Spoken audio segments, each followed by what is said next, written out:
ಮಾತಾರಂ ವಿಶ್ವತತ್ವಾನಂ ಒಂದೇ ತದ್ಗುಣಲಬ್ಧೆ. ಕ್ಷೇತ್ರಾಧಿಪತಿಯಾದಂತಹ ಕಲ್ಯಾಣ ಕಳಶೇಶ್ವರನಿಗೂ ಮಾತಾನ್ನಪೂರ್ಣೇಶ್ವರಿಗೂ ಶಿರಸಾ ನಮಾಮಿಗಳನ್ನ ಸಲ್ಲಿಸುತ್ತಾ ಈ ದಿನದ ಕಾರ್ಯಕ್ರಮಕ್ಕೆ ಆಗಮಿಸಿರುವ ನನ್ನ ಪ್ರೀತಿಯ ಎಲ್ಲ ಕನ್ನಡದ ಮನಸ್ಸುಗಳಿಗೆ ಮನದಾಳದ ನಮಸ್ಕಾರಗಳನ್ನು ತಿಳಿಸುತ್ತಾ ಈ ದಿನದ ಕಾರ್ಯಕ್ರಮಕ್ಕೆ ಚಾಲನೆಯನ್ನ ನೀಡ್ತಾ ಇದ್ದೇವೆ. ಕನ್ನಡ ಲೇಖಕಿಯರ ಸಂಘ ಕಳಸಾ ತಾಲೂಕು ಹಾಗೆ ಕನ್ನಡ ಸಾಹಿತ್ಯ ಪರಿಷತ್ ಮಹಿಳಾ ಘಟಕ ಕಳಸಾ ತಾಲೂಕು ಇವರ ಸಂಯುಕ್ತಾಶ್ರಯದಲ್ಲಿ ಕನ್ನಡ ರಾಜ್ಯೋತ್ಸವ ಪ್ರಯುಕ್ತ ನುಡಿ ನಿತ್ಯೋತ್ಸವ ಕಾರ್ಯಕ್ರಮವನ್ನ ಕುಂಬಳಡಿಕೆ ಶ್ರೀಮತಿ ಚಂಪಕಾ ರಾಘವೇಂದ್ರ ಹಾಗೂ ಶ್ರೀಯುತ ರಾಘವೇಂದ್ರ ಅವರ ಪ್ರಾಯೋಜಕತ್ವದಲ್ಲಿ ನಡೆಸಲಿರುವುದು ಬಹಳ ಸಂತೋಷದ ವಿಷಯ. ಇದೀಗ ಮೊದಲಿಗೆ ವೇದಿಕೆಯನ್ನ ಅತಿಥಿ ಅಭ್ಯಾಗತರಿಂದ ನಾವು ಶೃಂಗರಿಸೋಣ. ಮೊದಲಿಗೆ ಕಾರ್ಯಕ್ರಮ ಅಧ್ಯಕ್ಷತೆಯನ್ನ ಶ್ರೀಮತಿ ಗೀತಾ ಮಕ್ಕಿಮನೆ ಇವರು ವಹಿಸಿಕೊಂಡು ಸಭೆಯನ್ನ ಚಂದಗಾಣಿಸಬೇಕಾಗಿ ಎಲ್ಲರ ಪರವಾಗಿ ವಿನಂತಿಸುತ್ತಿದ್ದೇನೆ. ಆರ್ ಸತೀಶ್ ಚಂದ್ರ ಇವರನ್ನ ಗೌರವಪೂರ್ವಕವಾಗಿ ವೇದಿಕೆಗೆ ಆಹ್ವಾನಿಸುತ್ತಿದ್ದೇನೆ. ಹಾಗೆ ಚಟುವಟಿಕೆಯ ಚಿಲುಮೆ ಆಶಯ ನುಡಿಗಳನ್ನ ಆಡಲು ಆಗಮಿಸಿರುವಂತಹ ಶ್ರೀಮತಿ ಮಮತಾಜ್ ಬೇಗಂ ಜಿಲ್ಲಾ ಸಂಚಾಲಕರು ಕನ್ನಡ ಸಾಹಿತ್ಯ ಪರಿಷತ್ ಮಹಿಳಾ ಘಟಕ ಚಿಕ್ಕಮಗಳೂರು ಇವರಿಗೆ ಪ್ರೀತಿಪೂರ್ವಕವಾಗಿ ವೇದಿಕೆಗೆ ಆಹ್ವಾನಿಸುತ್ತಿದ್ದೇನೆ. ಹಾಗೆ ಈ ದಿನದ ಕಾರ್ಯಕ್ರಮಕ್ಕೆ ಮುಖ್ಯ ಅತಿಥಿಗಳನ್ನಾಗಿ ಕನ್ನಡ ಸಾಹಿತ್ಯ ಪರಿಷತ್ ಮಹಿಳಾ ಘಟಕದ ಅಧ್ಯಕ್ಷರಾಗಿರುವಂತಹ ಇದೀಗ ತಾನೇ ಈಜಿಪ್ಟ್ ಪ್ರವಾಸವನ್ನ ಯಶಸ್ವಿಯಾಗಿ ನಿರ್ವಹಿಸಿ ತಮ್ಮ ಬಹಳಷ್ಟು ಅನುಭವದೊಂದಿಗೆ ನಮ್ಮೊಂದಿಗಿದ್ದಾರೆ ಶ್ರೀಮತಿ ಡಾಕ್ಟರ್ ಜಾನಕಿ ಸುಂದರೇಶ್ ಇವರನ್ನ ಗೌರವಪೂರ್ವಕವಾಗಿ ವೇದಿಕೆಗೆ ಆಹ್ವಾನಿಸುತ್ತಿದ್ದೇನೆ. ಹಾಗೆ ನಮ್ಮ ಜಿಲ್ಲಾ ಸಂಚಾಲಕರಾಗಿರುವಂತಹ ಹಿರಿಯ ಸಾಹಿತಿಗಳಾಗಿರುವಂತಹ ಕನ್ನಡ ಸಾಹಿತ್ಯ ಪರಿಷತ್ ಚಿಕ್ಕಮಗಳೂರು ಇದರ ಜಿಲ್ಲಾ ಸಂಚಾಲಕರು ಶ್ರೀಯುತ HR ಪಾಂಡುರಂಗ ಇವರನ್ನ ಮುಖ್ಯ ಅತಿಥಿಗಳಾಗಿ ವೇದಿಕೆಗೆ ಆಹ್ವಾನಿಸುತ್ತಿದ್ದೇನೆ. ಹಾಗೆ ಕಾಸಾಬಾ ಇದರ ಅಧ್ಯಕ್ಷರಾಗಿರುವಂತಹ ಶ್ರೀಯುತ ಶೇಖರ್ ಶೆಟ್ಟಿ ಇವರನ್ನು ಸಹ ಗೌರವಪೂರ್ವಕವಾಗಿ ವೇದಿಕೆಗೆ ಆಹ್ವಾನಿಸುತ್ತಿದ್ದೇನೆ. ಸಾಹಿತಿಗಳಾಗಿರುವಂತಹ ಶ್ರೀಯುತ ಪ್ರೇಮ್ ಕುಮಾರ್ ವೈ ಇವರನ್ನು ಸಹ ಪ್ರೀತಿಪೂರ್ವಕವಾಗಿ ವೇದಿಕೆಗೆ ಆಹ್ವಾನಿಸುತ್ತಿದ್ದೇನೆ. ಕನ್ನಡ ಜಾನಪದ ಪರಿಷತ್ ಮಹಿಳಾ ಘಟಕದ ಅಧ್ಯಕ್ಷರಾಗಿರುವಂತಹ ಶ್ರೀಮತಿ ಸುಜಯ ಸದಾನಂದ್ ಇವರನ್ನು ಸಹ ಪ್ರೀತಿಪೂರ್ವಕವಾಗಿ ವೇದಿಕೆಗೆ ಆಹ್ವಾನಿಸುತ್ತಿದ್ದೇನೆ.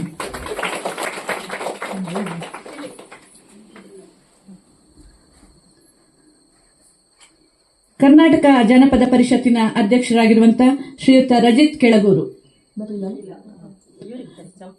ಅವರು ಸಹ ವೇದಿಕೆಗೆ ಬರಲಿದ್ದಾರೆ. ಇದೀಗ ಅವರ ಅನುಪಸ್ಥಿತಿಯಲ್ಲಿ ಕಾರ್ಯಕ್ರಮವನ್ನು ಮುಂದುವರಿಸುತ್ತಿದ್ದೇವೆ. ಹಾಗೆ ಶ್ರೀಯುತ ಸುದೀಶ್ ಸುವರ್ಣ ಪತ್ರಕರ್ತರು ಹಾಗೂ ಮಾಧ್ಯಮ ಪ್ರತಿನಿಧಿಗಳು ಇವರು ಯಾವಾಗಲೂ ವೇದಿಕೆಯ ಮುಂಭಾಗದಲ್ಲೇ ಕೂರೋರು. ಇವತ್ತು ವೇದಿಕೆಯಲ್ಲಿ ಕೂರಬೇಕು ಅನ್ನೋದು ನಮ್ಮೆಲ್ಲರ ಒಂದು ಸಣ್ಣ ಆಸೆ. ದಯಮಾಡಿ ಇವರು ವೇದಿಕೆಗೆ ಆಗಮಿಸಬೇಕಾಗಿ ಕೇಳ್ಕೊತಾರೆ. ಹಾಗೆ ಈ ದಿನದ ಕಾರ್ಯಕ್ರಮದ ಕೇಂದ್ರ ಬಿಂದುಗಳಾಗಿರುವಂತಹ ಶ್ರೀಯುತ ರಾಘವೇಂದ್ರ ಹಾಗೂ ಶ್ರೀಮತಿ ಚಂಪಕಾ ರಾಘವೇಂದ್ರ ಇವರಿಬ್ಬರೂ ಸಹ ವೇದಿಕೆಗೆ ಆಗಮಿಸಬೇಕಾಗಿ ಎಲ್ಲರ ಪರವಾಗಿ ಪ್ರೀತಿಪೂರ್ವಕವಾಗಿ ಕೇಳ್ಕೊತಾ ಇದ್ದೀವಿ.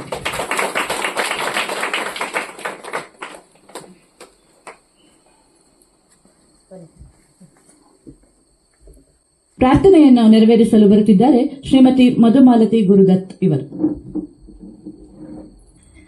ಗಂ ಗಣಪತೆ ನಮೋ ನಮೋ ಶಂಕರಿ ತನಯ ನಮೋ ನಮೋ ಗಂ ಗಣಪತೆ ನಮೋ ನಮೋ ಶಂಕರಿ ತನಯ ನಮೋ ನಮೋ ಗಂ ಗಣಪತೆ ನಮೋ ನಮೋ ಶಂಕರಿ ತನಯ ನಮೋ ನಮೋ ಗಂ ಗಣಪತೆ ನಮೋ ನಮೋ ಶಂಕರಿ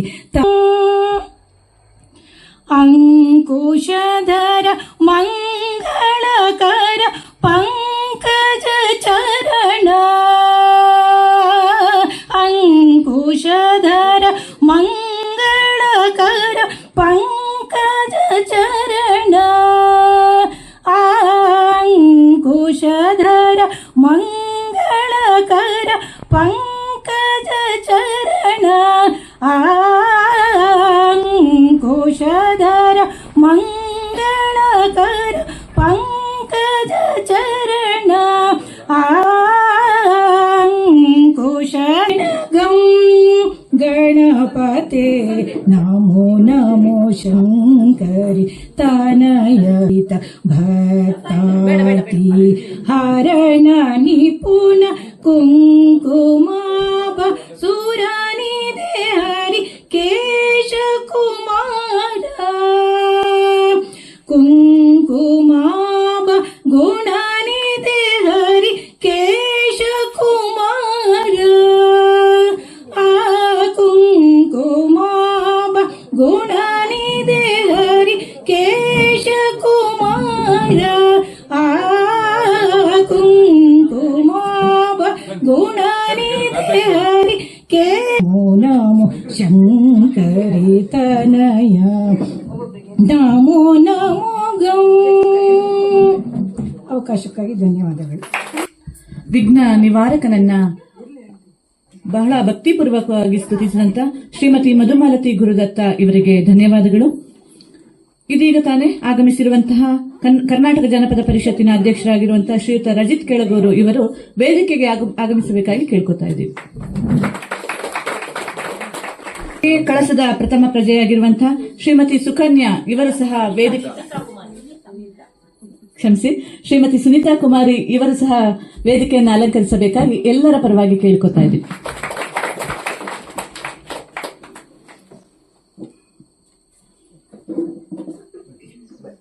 ಹೆಸರಾಯಿತು ಕರ್ನಾಟಕ, ಉಸಿರಾಗಲಿ ಕನ್ನಡ.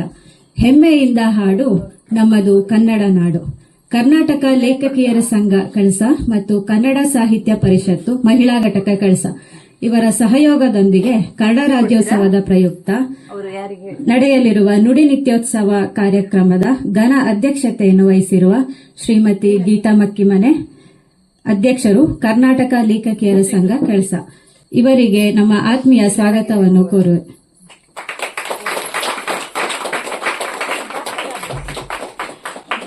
ಕಾರ್ಯಕ್ರಮವನ್ನು ಉದ್ಘಾಟಿಸಲಿರುವ ಶ್ರೀ ಆರ್ ಸತೀಶ್ ಚಂದ್ರ ಅಧ್ಯಕ್ಷರು, ಕನ್ನಡ ಸಾಹಿತ್ಯ ಪರಿಷತ್ತು ಕಳಸ ಇವರಿಗೂ ಕಾರ್ಯಕ್ರಮಕ್ಕೆ ಶುಭ ಸ್ವಾಗತ. ನಮ್ಮೆಲ್ಲರನ್ನು ಕುರಿತು ಆಶಯ ನುಡಿಗಳನ್ನು ಆಡಲಿರುವ ಶ್ರೀಮತಿ ಮಮತಾಜ್ ಬೇಗಂ, ಜಿಲ್ಲಾ ಸಂಚಾಲಕರು, ಕನ್ನಡ ಸಾಹಿತ್ಯ ಪರಿಷತ್ತು ಮಹಿಳಾ ಘಟಕ ಚಿಕ್ಕಮಗಳೂರು ಇವರಿಗೂ ನಲ್ಮೆಯ ಸ್ವಾಗತವನ್ನು ವಹಿಸುತ್ತೇನೆ. ಈ ಕಾರ್ಯಕ್ರಮದ ಮುಖ್ಯ ಅತಿಥಿಗಳಾದ ಶ್ರೀಮತಿ ಡಾಕ್ಟರ್ ಜಾನಕಿ ಸುಂದರೇಶ್, ಕರ್ನಾಟಕ ಸಾಹಿತ್ಯ ಪರಿಷತ್ತು ಮಹಿಳಾ ಘಟಕ ಕಳಸ ಇವರಿಗೂ ಪ್ರೀತಿಯ ಸ್ವಾಗತವನ್ನು ಕೋರುತ್ತೇನೆ. ಶ್ರೀ ಎಚ್.ಆರ್. ಪಾಂಡುರಂಗ, ಜಿಲ್ಲಾ ಸಂಚಾಲಕರು, ಕನ್ನಡ ಸಾಹಿತ್ಯ ಪರಿಷತ್ತು ಚಿಕ್ಕಮಗಳೂರು ಇವರಿಗೂ ಇಂದಿನ ಈ ಕಾರ್ಯಕ್ರಮಕ್ಕೆ ಪ್ರೀತಿಪೂರ್ವಕ ಸ್ವಾಗತವನ್ನು ಕೋರುತ್ತೇನೆ. ಶ್ರೀ ಶೇಖರ್ ಶೆಟ್ಟಿ, ಅಧ್ಯಕ್ಷರು, ಕನ್ನಡ ಸಾಹಿತ್ಯ ಪರಿಷತ್ತು ಕಳಸ ಹೋಬಳಿ ಇವರಿಗೂ ಕಾರ್ಯಕ್ರಮಕ್ಕೆ ಆತ್ಮೀಯ ಸ್ವಾಗತ. ಶ್ರೀ ಪ್ರೇಮ್ ಕುಮಾರ್, ಸಾಹಿತಿಗಳು ಕಳಸ ಇವರಿಗೂ ಇಂದಿನ ಕಾರ್ಯಕ್ರಮಕ್ಕೆ ನಲ್ಮೆಯ ಸ್ವಾಗತವನ್ನು ಬಯಸುತ್ತೇನೆ. ಶ್ರೀಮತಿ ಸುಜಯ ಸದಾನಂದ, ಅಧ್ಯಕ್ಷರು, ಕನ್ನಡ ಜಾನಪದ ಪರಿಷತ್ತು ಮಹಿಳಾ ಘಟಕ ಕಳಸ ಇವರಿಗೂ ಆತ್ಮೀಯ ಸ್ವಾಗತ. ಶ್ರೀ ರಜಿತ್ ಕೆಳಗೂರು, ಅಧ್ಯಕ್ಷರು, ಕರ್ನಾಟಕ ಜಾನಪದ ಪರಿಷತ್ತು ಕಳಸ ಕಾರ್ಯಕ್ರಮಕ್ಕೆ ಸ್ವಾಗತ.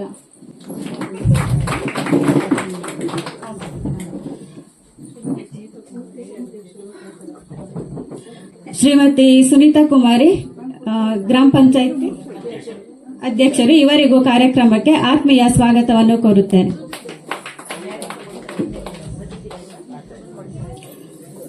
ಕರ್ನಾಟಕ ಲೇಖಕಿಯರ ಸಂಘ ಹಾಗೂ ಕನ್ನಡ ಸಾಹಿತ್ಯ ಪರಿಷತ್ತಿನ ಎಲ್ಲ ಅಧ್ಯಕ್ಷರು, ಪದಾಧಿಕಾರಿಗಳು ಹಾಗೂ ಸದಸ್ಯರಿಗೂ ನನ್ನ ಪ್ರೀತಿಯ ಸ್ವಾಗತವನ್ನು ಬಯಸುತ್ತೇನೆ. ಇಲ್ಲಿ ಆಗಮಿಸಿರುವಂತಹ ಪ್ರತಿ ಕನ್ನಡದ ಮನಸ್ಸು. ಕನ್ನಡವೆಂದರೆ ಬರಿನುಡಿಯೆಲ್ಲ ಹಿರಿದಿದೆ ಅದರರ್ಥ. ಕ್ಷಮಿಸಿ, ಅತ್ಯಂತ ಪ್ರೀತಿಪೂರ್ವಕವಾಗಿ ಸ್ವಾಗತಿಸಿದಂತಹ ಶ್ರೀಮತಿ ಸಂಧ್ಯಾ ಗಿರಿಶ್ರೀ ಅವರಿಗೆ ಧನ್ಯವಾದಗಳು. ಕನ್ನಡವೆಂದರೆ ಬರಿ ನುಡಿಯೆಲ್ಲ ಹಿರಿದಿದೆ ಅದರರ್ಥ, ಜಲವೆಂದರೆ ಕೇವಲ ನೀರಲ್ಲ, ಅದು ಪಾವನ ತೀರ್ಥ. ಇದು ನಮ್ಮ ಕರ್ನಾಟಕದ ಹೆಗ್ಗಳಿಕೆ. ಆ ನಾಡದೇವಿಗೆ ಈಗ ತಮ್ಮ ನಾಡಗೀತೆಯ ಮೂಲಕ ನುಡಿ ನಿತ್ಯೋತ್ಸವವನ್ನ ನೀಡಲು ಬರುತ್ತಿದ್ದಾರೆ ನಮ್ಮ ಮಹಿಳಾ ಘಟಕದ ಸದಸ್ಯರಾಗಿರುವಂತಹ ಶ್ರೀಮತಿ ಆಶಾ, ಪೂರ್ಣಿಮಾ, ನಗೀನಾ, ಸುಚಿತಾ ಹಾಗೂ ಪ್ರಿಯಾ. ಇದೀಗ ನಾಡಗೀತೆ. ದಯಮಾಡಿ ಎಲ್ಲರೂ ಎದ್ದು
ಜನನಿಯ ತನುಜಾತೆ.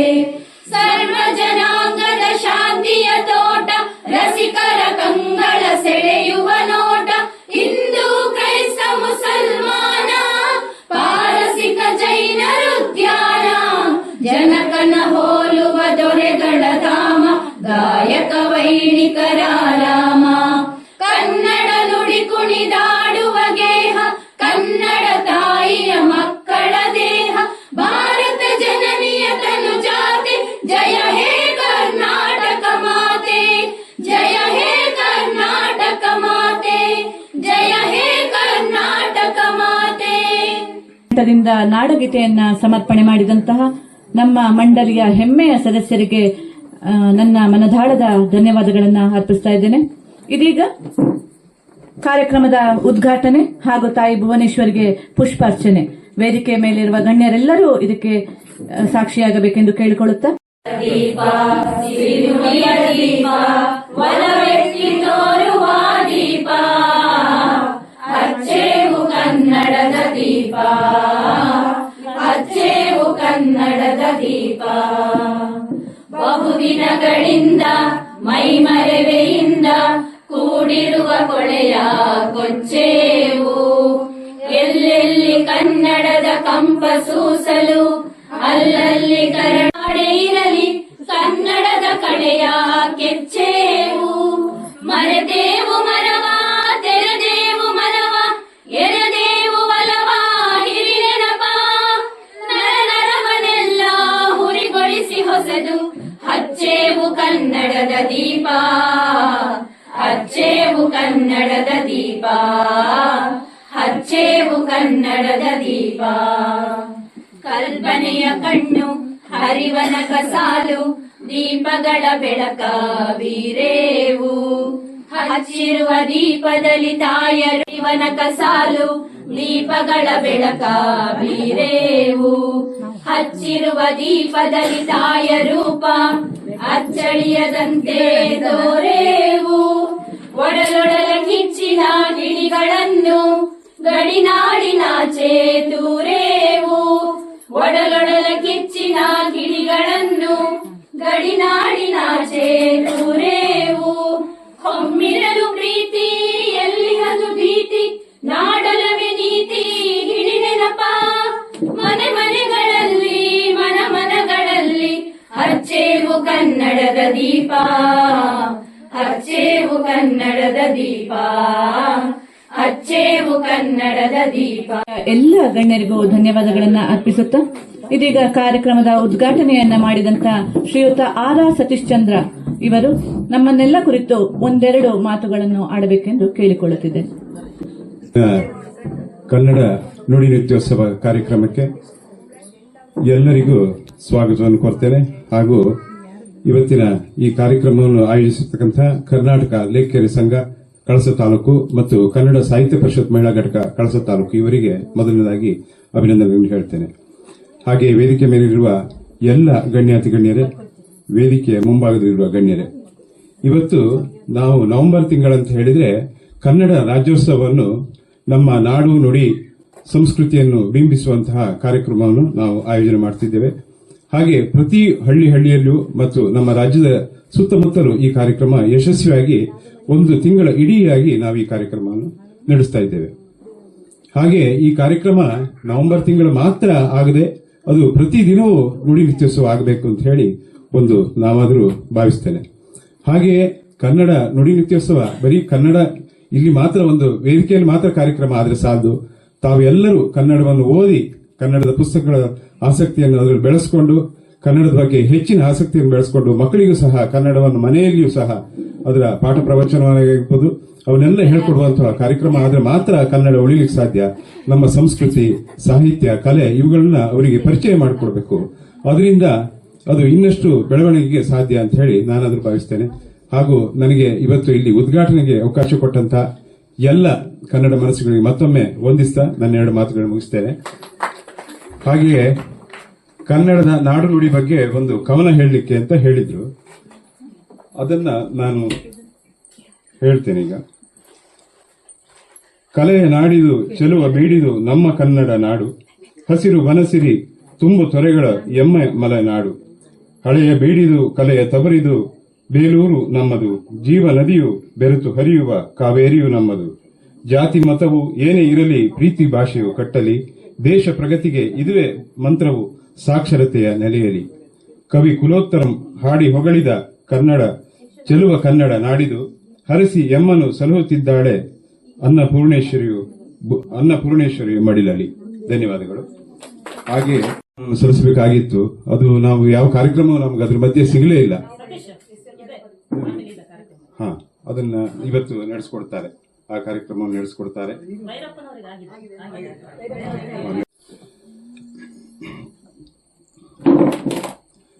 ಹಲವು ಜೀವನವ ಒಂದೆಲೆ ನುಂಗಿತು, ಹಲವು ಜೀವನವ ಒಂದೆಲೆ ನುಂಗಿತು, ಒಂದೆಲೆ ನುಂಗಿತು, ಒಂದೆಲೆ ನುಂಗಿತು, ಕಾಗಿ ನೆಲೆಯಾದಿ ಕೇಶವ ಬಲ್ಲನಿ ಬೆಡಗ,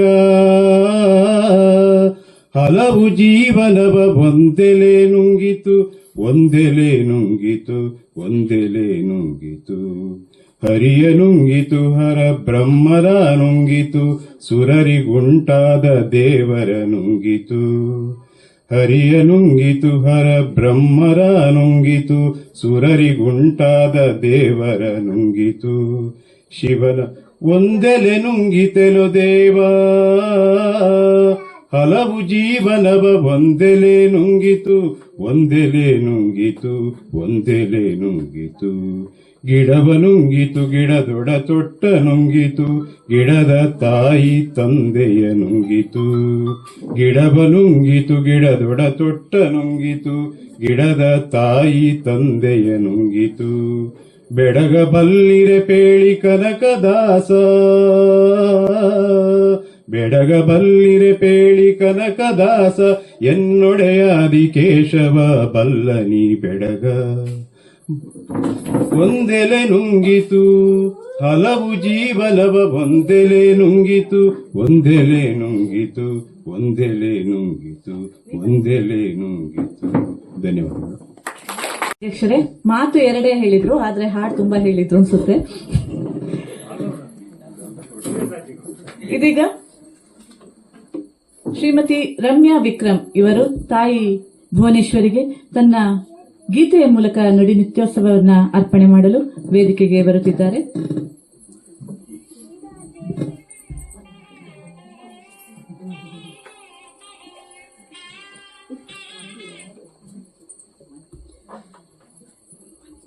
ಭಕ್ತಿ ಶಕ್ತಿ ನೀಡಿ ನಮ್ಮ ನಾಡ ಸೇವೆಗೈದು ತನುವ ನೀಡಿ ಹರುಷ ತಾಳಿ ನಲಿದು ಕುಣಿವ ಮೋದದಿ ದೀನ ದಲಿತ ಜನರ ಸೇವೆ ದೇಶ ಸೇವೆಯ ದೇಶಕ್ಕಾಗಿ ಹಾಡಿ ನಲಿದು ಬಾಳಿ ಬೆಳಗುವ ನಾನು ನನ್ನದೆಂಬ ಸ್ವಾರ್ಥ ತ್ಯಾಗ ಮಾಡುವ ನಾವು ನಮ್ಮದೆಂಬ ಭಾವದಿಂದ ಮರೆಯುವ ಭಕ್ತಿ ಶಕ್ತಿ ನೀಡಿ ನಮ್ಮ ನಾಡ ಸೇವೆ ಗೈದು ತನುವ ನೀಡಿ ಹರುಷ ತಾಳಿ ನಲಿದು ಕುಣಿವ ಮೋದದೆ ಇದುವೆ ನಾಡು ಪಂಪರನ್ನ ಕವಿಯರುದಿಸಿದ ಇದುವೆ ಬೇಡು ಲಲಿತ ಕಲೆಯ ನಾಡು ಎನಿಸಿದ ಪೊನ್ನ ಕೀರ್ತಿ ಗಳಿಸಿದ ಚೆಲುವ ನಾಡು ಎನಿಸಿದ ಭಕ್ತಿ ಶಕ್ತಿ ನೀಡಿ ನಮ್ಮ ನಾಡ ಸೇವೆಗೈದು ತನುವ ನೀಡಿ ಹರುಷ ತಾಳಿ ನಲಿದು ಕುಣಿವ ಮೋದದೆ ಅವಕಾಶಕ್ಕಾಗಿ ಧನ್ಯವಾದಗಳು. ಹಾಗೆ ತನ್ನ ಕಂಠದಿಂದ ತಾಯಿ ಭುವನೇಶ್ವರಿಗೆ ನುಡಿ ನಮನವನ್ನ ಸಲ್ಲಿಸಿದಂತಹ ಶ್ರೀಮತಿ ರಮ್ಯಾ ವಿಕ್ರಮ್ ಇವರಿಗೆ ಪ್ರೀತಿಪೂರ್ವಕ ಧನ್ಯವಾದಗಳು. ಇದೀಗ ಆಶಯ ನುಡಿಗಳನ್ನ ಆಡಲು ವೇದಿಕೆಗೆ ಆಗಮಿಸುತ್ತಿದ್ದಾರೆ ಶ್ರೀಮತಿ ಮಮತಾಜ್ ಬೇಗಂ. ಸಾಹಿತ್ಯ ಪರಿಷತ್ ಮಹಿಳಾ ಘಟಕ ಕಳಸ ಇವರ ಸಭೆಯಲ್ಲಿ ಅಲಂಕರಿಸುವಂತಹ ಎಲ್ಲ ನನ್ನ ಕನ್ನಡದ ಮನಸ್ಸುಗಳೇ. ಬಹಳ ಹೆಮ್ಮೆ ಆಗುತ್ತೆ ಚಂಪಕ ಅವರೇ. ನಾನು ಏನೋ ಯೋಚನೆ ಮಾಡಿದ್ದೆ, ಒಂದು 10 ಜನರನ್ನು ಒಟ್ಟು ಹಾಕೋತಿಗೆ ನಮ್ಗೆ ಸಾಕಾಗ್ಬೋದು ಅಂತ. ಪರವಾಗಿಲ್ಲ, ತುಂಬಾ ಜನರನ್ನು ಒಟ್ಟು ಹಾಕೊಂಡು ಈ ನುಡಿ ನೃತ್ಯೋತ್ಸವಕ್ಕೆ ಒಂದು ಒಳ್ಳೆಯ ಕಡೆನ ನೀಡಿದ್ದೀರಾ. ಎಲ್ಲರೂ ತಮ್ಮ ಮಾತಿಗೆ ಬೆಲೆ ಕೊಟ್ಟು ಎಲ್ಲ ಕನ್ನಡದ ಮನಸ್ಸುಗಳು ಇಲ್ಲಿ ದೂರ ಆದ್ರೂ ಬಂದಿದ್ದೀರಾ. ನಿಮ್ಗೆಲ್ರಿಗೂ ನನ್ನ ಹೃತ್ಪೂರ್ವಕ ಅಭಿನಂದನೆಗಳು. ಇಲ್ಲಿಗೆ ನಾವು ಚಿಕ್ಕಮಗಳೂರು ಜಿಲ್ಲೆನಲ್ಲಿ ಸೂರ್ಯ ಅವರು ಅಧ್ಯಕ್ಷರಾದ ನಂತರ ನಮ್ಮ ಕಳಸ ತಾಲೂಕಿಗೆ ಸತೀಶ್ ಚಂದ್ರ ಅವರು ಸಾರಥಿಗಳಾದ್ರು. ಆಮೇಲೆ ನಮಗೊಂದು ಮಹಿಳಾ ಘಟಕ ಅಂತ ಮಾಡಿಕೊಟ್ರು. ನಾನು ಅದನ್ನ ಮುನ್ನಡೆಸಿದೆ. ಈಗ ನಮ್ಮ ಡಾಕ್ಟರ್ ಜಾನಕಿ ಸುಂದರೇಶ್ವರ ಅವರು ಅದನ್ನ ಮುನ್ನಡೆಸ್ತಾ ಇದ್ದಾರೆ. ಹಾಗೇನೆ ನಮ್ಮ ಕಳಸ ಹೋಬಳಿ ಘಟಕವೂ ಸಹ ತುಂಬಾ ಕ್ರಿಯಾಶೀಲವಾಗಿದೆ. ಹಾಗೇನೆ ನಮ್ಮ ಇನ್ನೊಂದು ನಮಗೆ ಇದಕ್ಕೊಂದು ಶಕ್ತಿ ತುಂಬಿದ್ದ ಯಾರಂದ್ರೆ ನಮ್ಮ ಕನ್ನಡ ಲೇಖಕಿಯರ ಸಂಘದವರು. ಇದು ಇತ್ತೀಚೆಗಷ್ಟೇ ಪದಗ್ರಹಣ ಆಗಿ ಬಹಳ ಒಂದು ಕ್ರಿಯಾಶೀಲತೆಯಿಂದ ಮುನ್ನುಗ್ತಾ ಇದೆ. ಅದಕ್ಕಾಗಿ ನಾನು ಲೇಖಕಿಯರ ಸಂಘದ ಅಧ್ಯಕ್ಷರಿಗೆ ಹಾಗೂ ಎಲ್ಲ ಸದಸ್ಯರಿಗೆ ನಾನು ಅಭಿನಂದನೆಗಳನ್ನು ಸಲ್ಲಿಸ್ತಾ ಇದ್ದೀನಿ. ನನಗೆ ಈಗ ಆಶಯ ಭಾಷಣ ಅಂತ ಇರೋದು. ಬರೀ 1 ಗಂಟೆ ಮಾತಾಡ್ಲಾ, ಎಷ್ಟೊತ್ತು ಮಾತಾಡ್ಲಿ ಹೇಳಿದ್ರೆ? 2 ನಿಮಿಷ. 2 ಮಾತು ಖಂಡಿತ ನಾನು ಜಾಸ್ತಿ ಮಾತಾಡಲ್ಲ. ಯಾಕಂದ್ರೆ ನಾನ್ ಮಾತಾಡಿದ್ರೆ ಇನ್ನು ಉಳಿದವ್ರ, ಯಾಕಂದ್ರೆ ಭಾಷಣ ಅಂತ ಇರೋದು ನನಗೆ ಮಾತ್ರ. ಇನ್ನು ಉಳಿದವರೆಲ್ಲ ಬರೀ ಮುಖ್ಯ ಅತಿಥಿಗಳಷ್ಟೇನೆ, ಗೊತ್ತಾಯ್ತಾ? ಹಾಗಾಗಿ ನಾನು ಒಂದು 2 ಮಾತಾಡ್ಲೇಬೇಕು, ಮಾತಾಡ್ತಾ ಇದ್ದೀನಿ. ಏನಂತ ಹೇಳಿದ್ರೆ, ಇದೇ ರೀತಿ ನಾವು ಈಗೇನು ಕನ್ನಡದ ಸಾಹಿತ್ಯ ಪರಿಷತ್ತಿನ ಒಂದು ಅಡಿಯಲ್ಲಿ ಎಲ್ಲ ಕನ್ನಡದ ಸಂಘಟನೆಗಳು, ಕನ್ನಡ ಪರ ಸಂಘಟನೆಗಳು ನಾವೆಲ್ಲರೂ ಒಟ್ಟಾಗ್ಬಿಟ್ಟು ಬಹಳ ಚೆನ್ನಾಗಿ ಕಾರ್ಯಕ್ರಮನ ನಡೆಸ್ತಾ ಇದೀವಿ. ನಮ್ಮ ಯಾವುದೇ ಕಾರ್ಯಕ್ರಮ ನಾವು ಯೋಚನೆ ಮಾಡೋದು ಫಸ್ಟಿಗೆ 10 ಜನ 20 ಜನ ಅಂತ ಹೇಳಿ, ಆದ್ರೂ ಸಹ ನಮ್ಮ ವೇದಿಕೆ ತುಂಬಿ ತುಳುಕುತ್ತೆ, ಸಭೆನೂ ಸಹ ತುಂಬಿ ತುಳುಕುತ್ತೆ. ಇದಕ್ಕೆ ನಮ್ಮೆಲ್ಲರದು ಒಂದು ಕನ್ನಡ ಪರವಾದ ಒಂದು ಹೃದಯವಂತಿಕೆಗೆ ಇದು ಸಾಕ್ಷಿ ಅಂತ ನಾನು ಹೇಳ್ತೀನಿ. ಇದೇ ರೀತಿ ಇನ್ನು ಮುಂದೆ ನಮ್ಗೆ ಬಹುಶಃ 1.5 ವರ್ಷ ಉಳಿದಿರಬಹುದು, ಬಹುಶಃ ಅಲ್ವಾ, 5 ವರ್ಷದ ನಂತರ ಮತ್ತೆ ಬದಲಾವಣೆಗಳಾಗ್ತವೆ. ಅಲ್ಲಿ ತನಕ ನಾವೆಲ್ಲರೂ ಒಟ್ಟಾಗ್ಬಿಟ್ಟು ಇದೇ ರೀತಿ ಕನ್ನಡದ ಕಾರ್ಯಕ್ರಮಗಳನ್ನ ಬಹಳ ಒಗ್ಗಟ್ಟಾಗಿ ಮಾಡ್ತಾ ಹೋಗ್ಬೇಕು. ಮತ್ತೆ ನಾವೆಲ್ಲರೂ ಈಗ ನಾವೇನ್ ಸೇರಿದೀವಿ ಇಲ್ಲಿ, ನಾವೆಲ್ಲರೂ ಒಟ್ಟಾಗ್ಬಿಟ್ಟು ನಮ್ಮ ಊರಿನಲ್ಲಿ ಒಂದು ಕನ್ನಡ ಭವನನ ನಾವು ಕಟ್ಟಬೇಕು. ಡಾಕ್ಟರ್ ಜಾನಕಿ ಸುಂದರೇಶ್ವರವರಿಗೂ ಮತ್ತು ಸತೀಶ್ ಅವರಿಗೂ ನಾನು ಕೇಳ್ಕೊಳ್ಳೋದೇನಂದ್ರೆ, ನಾವು ಒಟ್ಟಾಗಿದ್ದೀವಿ, ಇದರ ಒಂದು ಸವಿ ನೆನಪಿಗಾಗಿ ನಾವು ಕನ್ನಡದ ಒಂದು ಭವನನ ಕಳಸದಲ್ಲಿ ಕಟ್ಟಬೇಕು. ಅದನ್ನ ಯಾವ್ಯಾವ ರೀತಿ ನಾವು ಯಾವ ರಾಜಕಾರಣಿಗಳನ್ನ ಇಟ್ಕೊಂಡು, ನಮ್ಮ ಸುಜಯ್ ಅವರು ಇವರೆಲ್ಲ ಇದ್ದಾರೆ ನಮ್ಮ ಜೊತೆನಲ್ಲಿ, ಎಲ್ಲರೂ ಸೇರ್ಕೊಂಡ್ಬಿಟ್ಟು ಒಂದು ಕನ್ನಡ ಭವನ ಕಟ್ಟಿದ್ರೆ ನಮ್ಮ ಈ ಒಂದು ಪರಿಷತ್ ಮಾಡಿದಕ್ಕೆ, ನಾವೆಲ್ಲರೂ ಕನ್ನಡದ ಮನಸ್ಸುಗಳು ಒಟ್ಟಾಗಿದ್ದಕ್ಕೆ ನಾವೇನೋ ಒಂದು ಸಾಧನೆ ಮಾಡಿದೀವಿ ಅಂತ ಆಗುತ್ತೆ. ಇದಕ್ಕೆ ನಾವೆಲ್ಲರೂ ಕೈ ಜೋಡಿಸೋಣ. ಇದೇ ರೀತಿಯ ಕನ್ನಡದ ಕಾರ್ಯಕ್ರಮ ನಡೀತಾ ಇರಲಿ, ಇದೇ ರೀತಿಯ ಸಹಕಾರ ಸದಾ ಇರಲಿ. ಈ ಕಾರ್ಯಕ್ರಮವನ್ನು ಆಯೋಜಿಸಿದ ಚಂಪಕ ರಾಘವೇಂದ್ರ ಹಾಗೂ ರಾಘವೇಂದ್ರ ಸರ್ ಇವರಿಬ್ಬರಿಗೂ ಸಹ ನಾನು ಹೃತ್ಪೂರ್ವಕ ಅಭಿನಂದನೆಗಳು ಹಾಗೂ ಧನ್ಯವಾದಗಳನ್ನು ಹೇಳ್ತಾ ನನ್ನ 2 ಆಶಯ ನುಡಿಯನ್ನು ಮುಗಿಸ್ತಾ ಇದ್ದೀನಿ. ಜೈ ಹಿಂದ್, ಜೈ ಕರ್ನಾಟಕ. ನುಡಿ ನಮನ ಶ್ರೀಮತಿಯರಾದ ನಾಗಮಣಿ ಹಾಗೂ ಪ್ರಿಯಾ ಗುರುಪ್ರಸಾದ್ ಇವರಿಂದ. ದೀಪ ಹಚ್ಚೇವು ಕನ್ನಡದ ದೀಪ, ಕರುನಾಡ ದೀಪ, ಸಿರಿನುಡಿಯ ದೀಪ, ಒಲವೆತ್ತಿ ತೋರುವ ದೀಪ. ಹಚ್ಚೇವು ಕನ್ನಡದ ದೀಪ, ಬಹುದಿನಗಳಿಂದ ಮೈಮರೆವೆಯಿಂದ ಕೂಡಿರುವ ಕೊಳೆಯ ಕೊಚ್ಚೇವು. ಎಲ್ಲೆಲ್ಲಿ ಕನ್ನಡದ ಕಂಪ ಸೂಸಲು ಅಲ್ಲಲ್ಲಿ ಕರ್ಣ ಚಾಚೇವು. ಬಹುದಿನಗಳಿಂದ ಮೈಮರೆವೆಯಿಂದ ಕೂಡಿರುವ ಕೊಳೆಯ ಕೊಚ್ಚೇವು. ಎಲ್ಲೆಲ್ಲಿ ಕನ್ನಡದ ಕಂಪ ಸೂಸಲು ಅಲ್ಲಲ್ಲಿ ಕರ್ಣ ಚಾಚೇವು. ನಡುನಾಡೆ ಇರಲಿ ಗಡಿನಾಡೆ ಇರಲಿ ಕನ್ನಡದ ಕಳೆಯ ಕೆಚ್ಚೇವು. ನಡುನಾಡೆ ಇರಲಿ ಗಡಿನಾಡೆ ಇರಲಿ ಕನ್ನಡದ ಕಳೆಯ ಕೆಚ್ಚೇವು. ಮರೆತೇವು ಮರವ ತೆರೆದೇವು ಮನವ ಎರೆದೇವು ಒಲವ ಹಿರಿನೆನಪ. ನರ ನರವನೆಲ್ಲ ಹುರಿಗೊಳಿಸಿ ಹೊಸೆದು ಹಚ್ಚೇವು ಕನ್ನಡದ ದೀಪ. ಹಚ್ಚೇವು ಕನ್ನಡದ ದೀಪ. ಇದೇ ನಾಡು ಇದೇ ಭಾಷೆ ಎಂದೆಂದು ನನ್ನದಾಗಿರಲಿ. ಎಲ್ಲೇ ಇರಲಿ ಹೇಗೆ ಇರಲಿ ಕನ್ನಡವೇ ನಮ್ಮ ಉಸಿರಲ್ಲಿ. ಇದೇ ನಾಡು ಇದೇ ಭಾಷೆ ಎಂದೆಂದು. ಗಳಾಗಿ ವೇದಿಕೆ ಮೇಲೆ ಇರುವಂತಹ ಕನ್ನಡ ಸಾಹಿತ್ಯ ಪರಿಷತ್ ಮಹಿಳಾ ಘಟಕದ ಅಧ್ಯಕ್ಷರಾಗಿರುವಂತಹ ಶ್ರೀಮತಿ ಡಾಕ್ಟರ್ ಜಾನಕಿ ಸುಂದರೇಶ್ ಇವರು ನಮ್ಮನ್ನೆಲ್ಲ ಕುರಿತು ಒಂದೆರಡು ಹಿತನುಡಿಗಳನ್ನಾಡಬೇಕು ಅಂತ ಕೇಳ್ಕೊತಾ ಇದ್ದಾರೆ. ಈಜಿಪ್ಟ್ ಇಂದ ತಂದಂತಹ ಕೆಲವು ಏನ್ ಹೇಳ್ಬೋದು, ಇದಕ್ಕೆ ಎಕ್ಸಿಬಿಟ್ಸ್ ಅಂತ ಹೇಳ್ಬೋದು. ಅದನ್ನ ನೋಡಿ ಒಂದ್ ಸ್ವಲ್ಪ ಮಾಹಿತಿ ಕೊಡ್ತೀನಿ. ಇದು ನೋಡಿ, ಇದು ರಾಣಿದು, ಈಜಿಪ್ಟಿನ ರಾಣಿದು ನೆಫರ್ಟಿಟಿ ಅಂತ. ನಮ್ಗೆ ನಾವು ಮೇನ್ ಆಗಿ ಈಜಿಪ್ಟ್ ಅನ್ಕೊಳ್ಳಿ ನಮ್ಗೆ ಬರೋದು ಪಿರಮಿಡ್ ಒಂದು, ಮಮ್ಮಿ ಒಂದು, ಎರಡು. ಅದು ಎರಡು ಬಿಟ್ರು ಅದು ಒಂದು ಭಾಗ ಅಷ್ಟೇ ಈಜಿಪ್ಟ್ ಸಂಸ್ಕೃತಿದು. ಈಜಿಪ್ಟ್ 6,500 ವರ್ಷ ಹೆಚ್ಚಿನ ರೆಕಾರ್ಡೆಡ್ ದಾಖಲೆ ಇರುವಂತಹ ಸಂಸ್ಕೃತಿ ಇರುವಂತಹ ಒಂದು ಪ್ರದೇಶ. ಅಷ್ಟು ಅದ್ಭುತವಾಗಿ ಬೆಳೆದಂತ ನಾಡು ಅದು. ಅದು ಯಾಕೆ ನಮ್ಗೆ ಇವತ್ತು ಇಂಪಾರ್ಟೆಂಟ್ ಆಗುತ್ತೆ, ನಾನು ಯಾಕೆ ಸ್ವಲ್ಪ ಹೇಳ್ಬೇಕು ಅಂತ ಇಷ್ಟಪಡ್ತೇನೆ ಅಂದ್ರೆ, ನಮ್ದು ಕಲೆ ಸಂಸ್ಕೃತಿ ಇದನ್ನ ಉಳಿಸ್ಕೊಳ್ಳದೆ ಹೋದ್ರೆ ಏನಾಗುತ್ತೆ ಅನ್ನೋದಕ್ಕೆ ಇವತ್ತು ಈಜಿಪ್ಟಿಗೆ ನಾವು ಪ್ರವಾಸ ಹೋಗ್ಬೇಕು. ಇಲ್ಲಿ ಇದು ಆ ಕಾಲ, ಅದನ್ನ ಮಾಡಿದ ರಾಜರು, ಅವತ್ತಿನ ಬೆಳವಣಿಗೆಗಳು, ಅದನ್ನ ನಾವು ಕಲಿಬೇಕು. ಇತಿಹಾಸ ಮನುಷ್ಯನ ಸ್ವಭಾವನ ಅನಲೈಸ್ ಮಾಡ್ಕೋಬೇಕು. ಏನೋ ನಾವು ಮುಂದಿನ ಮಾರ್ಗಗಳನ್ನ ಕಂಡುಕೊಳ್ಳೋಕೆ ಒಂದು ಹೆಲ್ಪ್ ಆಗ್ಬೇಕಾದ್ರೆ ಇತಿಹಾಸ ಅಧ್ಯಯನ ಮಾಡ್ಬೇಕು ನಾವು. ಸೊ ಇದು ಒಂದು ನೆಫರ್ಟಿಟಿ ಅಂತ ರಾಣಿ, ಆಕೆಯ ಒಂದು ಇದು ಪ್ರತಿಕೃತಿ ಅಂತ ಹೇಳ್ಬೋದು ಇದು. ಸೊ ಈಕೆ ಕೂಡ ಅಲ್ಲಿ ಏನಂದ್ರೆ ಈಜಿಪ್ಷಿಯನ್ಸ್ ಅಲ್ಲಿ 2-3 ತರದ ಜನಾಂಗಗಳು, ಈ ಆಫ್ರಿಕನ್ಸ್ ತರ ಲುಕ್ ಇರೋ ಜನಾಂಗಗಳು, ನಮೀಬಿಯಾ ಅಂತ ಕೆಳಭಾಗದ ಈಜಿಪ್ಟ್, ಮತ್ತೆ ಉತ್ತರ ಭಾಗದಲ್ಲಿ ಬಿಳಿ ಜನಗಳು, 2 ತರದ್ದು. ಸೊ ಅಲ್ಲಿ ವಿಷಯಕ್ಕೆ ಬಂದ್ರೆ ಮಮ್ಮಿ ಅಂತ ಒಂದು ಪದ ಇದೆ. ಎಲ್ರಿಗೂ ಮಮ್ಮಿ ಅನ್ನೋ ಪದ ಕೇಳಿದಿರಿ. ಮಮ್ಮಿ ಅಂದ್ರೆ ಏನು ಅಂತ? ಮಮ್ಮಿ ಅಂದ್ರೆ ಅರ್ಥನೇ ಕಪ್ಪು ಮನುಷ್ಯ ಅಂತ. ನಾನು ತಮಾಷೆ ಮಾಡಿದ್ದು ಸುಜಯ್ ಅವ್ರು, ಏನ್ ಕಪ್ಪಾಗಿ ಬಂದಿರಿ ಅಂತ. ನಾ ಹೇಳಿದ ನಾನು ಮಮ್ಮಿಯಾಗಿ ಬಂದಿನಲ್ಲ. ಕಪ್ಪು ಮನುಷ್ಯ ಯಾಕೆ ಅಂದ್ರೆ ಅವರು ಸತ್ತ ಮೃತದೇಹವನ್ನ ಸಂರಕ್ಷಣೆ ಮಾಡ್ತಿದ್ರು. ಸೊ ಅದು ಒಣಗಿ ಕಪ್ಪಾಗತ್ತೆ. ಹಾಗೆ 3,000-3,500 ವರ್ಷಗಳಿಂದ ಹಾಗೆ ಉಳ್ಕೊಂಡಿದೆ ನೋಡಿ. ಒಂದ್ಸಲ ನಾವು ಮಮ್ಮಿ ಆದ್ರೆ ಪರ್ಮನೆಂಟ್ ನಾವು, ಯಾಕಂದ್ರೆ ಮತ್ತೆ ಏನಿಲ್ಲ, ಕೊಳಿಲಿಕ್ಕಿಲ್ಲ, ಒಣಗೋದಷ್ಟೇ ಮತ್ತೆ. ಸೊ ಹೀಗೆ ಈ ರಾಣಿಯರದ್ದು ಮತ್ತೆ ರಾಜರದ್ದು ಮತ್ತೆ ಅಲ್ಲಿ ಜನಸಾಮಾನ್ಯರದ್ದು ಕೂಡ ಮಮ್ಮಿ ಮಾಡ್ಲಾಗ್ತಾ ಇತ್ತು. ಆಮೇಲೆ ಅವರವರ ಯೋಗ್ಯತೆ ಮತ್ತು ಅವರವರ ಸಾಮರ್ಥ್ಯ ಅನುಸಾರ ಅದನ್ನ ಬೇರೆ ಬೇರೆ ದೊಡ್ಡ ಪಿರಮಿಡ್ ಕಟ್ಟಿದ್ರು, ಸಣ್ಣ ಗೌರಿ ಕಟ್ಟಿದ್ರು, ಅಥವಾ ಕೆಟಕೋಮ್ಸ್ ಅಂತ ರಚನೆ ಇತ್ತು, ಅದನ್ನು ಮಾಡ್ತಾ ಇದ್ರು. ಅದು ಅವರವರ ಸಾಮರ್ಥ್ಯದ ಮೇಲೆ ಹೋಗುತ್ತೆ. ರಾಜರುಗಳು ಅವ್ರು ಬದುಕಿದ್ದಾಗಲೇ ಅವರ ಪಿರಮಿಡ್, ಅವರ ಸಮಾಧಿಯನ್ನು ರೆಡಿ ಮಾಡ್ತಾ ಇದ್ರು. ಯಾಕಂದ್ರೆ ಅಷ್ಟು ಬೃಹತ್ ಆದಂತಹ ಒಂದು 185 ಮೀಟರ್ ಎತ್ತರದ ಪಿರಮಿಡ್, ಬಿಗ್ಗೆಸ್ಟ್. ಕಟ್ಟಬೇಕಾದ್ರೆ ಅದು ಅಷ್ಟು ಸುಲಭದಲ್ಲಿ ಆಗಲ್ಲ. ಸೊ ರಾಜ ತಾನು ಇದು ಕೆಲವು ಸಲ ರಾಜಕುಮಾರ ಪಟ್ಟಕ್ಕೆ ಬಂದ್ ಕೂಡ್ಲೆ ಅಥವಾ ಮುಂದೆ ಅವನು ಇದಾದ ಕೂಡ್ಲೇನೆ ಕಟ್ಟೋದಕ್ಕೆ ಶುರು ಮಾಡ್ತಾನೆ. ದೊಡ್ಡ ದೊಡ್ಡ ಬೃಹತ್ ಗಾತ್ರದ ಕಲ್ಲುಗಳು, ಟನ್ ಗಟ್ಟಲೆ ತೂಕ ಇರುವಂತ ಕಲ್ಲುಗಳು. ಆ ಕಲ್ಲುಗಳನ್ನು ಎಲ್ಲಿಂದ ಬಂದ್ರು ಅನ್ನೋದು ಒಂದು, ಎಲ್ಲಿಂದ ತಂದ್ರು ಅಂತ. ಅವಾಗ ಈಜಿಪ್ಟ್ ಅಲ್ಲಿ ನೈಲ್ ನದಿ, ಆ ನೈಲ್ ನದಿ ಹರಿತಾ ಇದ್ದಿದ್ದು ಹರಿದು ಇಡೀ ಆ ಒಂದು ಕೆಲವು ಒಂದು ಈ ಪರ್ವತ ಪ್ರದೇಶದಿಂದ ಹರಿದು ಬರುತ್ತೆ. ನಿಮ್ಗೆ ಗೊತ್ತಿರಬಹುದು ಯಾವ್ದು ಬಿಗ್ಗೆಸ್ಟ್ ರಿವರ್, ಅತ್ಯಂತ ಉದ್ದವಾದ ನದಿ ಯಾವುದು? ನೈಲ್. ಅದನ್ನ ಬಿಟ್ರೆ ಯಾವ್ದು ಹೇಳಿ? ಅಲ್ಲ, ಅಮೆಜಾನ್ ನದಿ ಮತ್ತೆ ನೈಲ್ ನದಿ, ಇವೆರಡರ ಮಧ್ಯದಲ್ಲಿ ನಂಬರ್ 1 ಯಾವುದು ಅಂತ ಕಾಂಟ್ರವರ್ಸಿ ಇದೆ. ಅದು ನೈಲ್ ನದಿ. ಆ ನೈಲ್ ನದಿಯನ್ನು ಸದ್ಯಕ್ಕೆ ಗುರುತಿಸಿದ್ದಾರೆ. ಆ ನೈಲ್ ನದಿ 6,500 ಕಿಲೋಮೀಟರ್ ಹರಿದು ಬರುತ್ತೆ. 6,500. ಈಗ ಹೇಳ್ತೀರಾ ಕಾಶ್ಮೀರದಿಂದ ಕನ್ಯಾಕುಮಾರಿ ಅವರಿಗೆ ಎಷ್ಟು ಕಿಲೋಮೀಟರ್ ಇದೆ ಹೇಳ್ತೀರಾ? ಯಾರಿಗಾದ್ರೂ ಗೊತ್ತಾ? 3,500 ಕಿಲೋಮೀಟರ್. 3.5 ರಫ್ ಆಗಿ. ಅದರ 2 ಪಟ್ಟಾಯ್ತು ಹೆಚ್ಚು ಕಮ್ಮಿ. ಅಷ್ಟು ಉದ್ದದ ನದಿ. ಆ ನದಿ 11 ದೇಶಗಳಲ್ಲಿ ಹರಿದು ಹೋಗುತ್ತೆ. 11 ದೇಶಗಳಲ್ಲಿ. ನಾವು ಒಂದು ರಾಜ್ಯ, ಕಾವೇರಿ ಬಗ್ಗೆ ನಾವು ಎಷ್ಟು ಗಲಾಟೆ ಮಾಡ್ತಾ ಇದ್ದೀವಿ ನೋಡಿ, ಒಂದು ರಾಜ್ಯದವರು ಒಂದು ದೇಶದಲ್ಲಿ. ಇನ್ನು ಅಲ್ಲಿ ಹೇಗಾಗಿರ್ಬೋದು ಯೋಚನೆ ಮಾಡಿ. ಎಷ್ಟರ ಮಟ್ಟಿಗೆ ಅವರು ಅದನ್ನ ಸ್ಟ್ರೀಮ್ ಲೈನ್ ಮಾಡ್ಕೊಂಡಿರ್ಬೇಕು.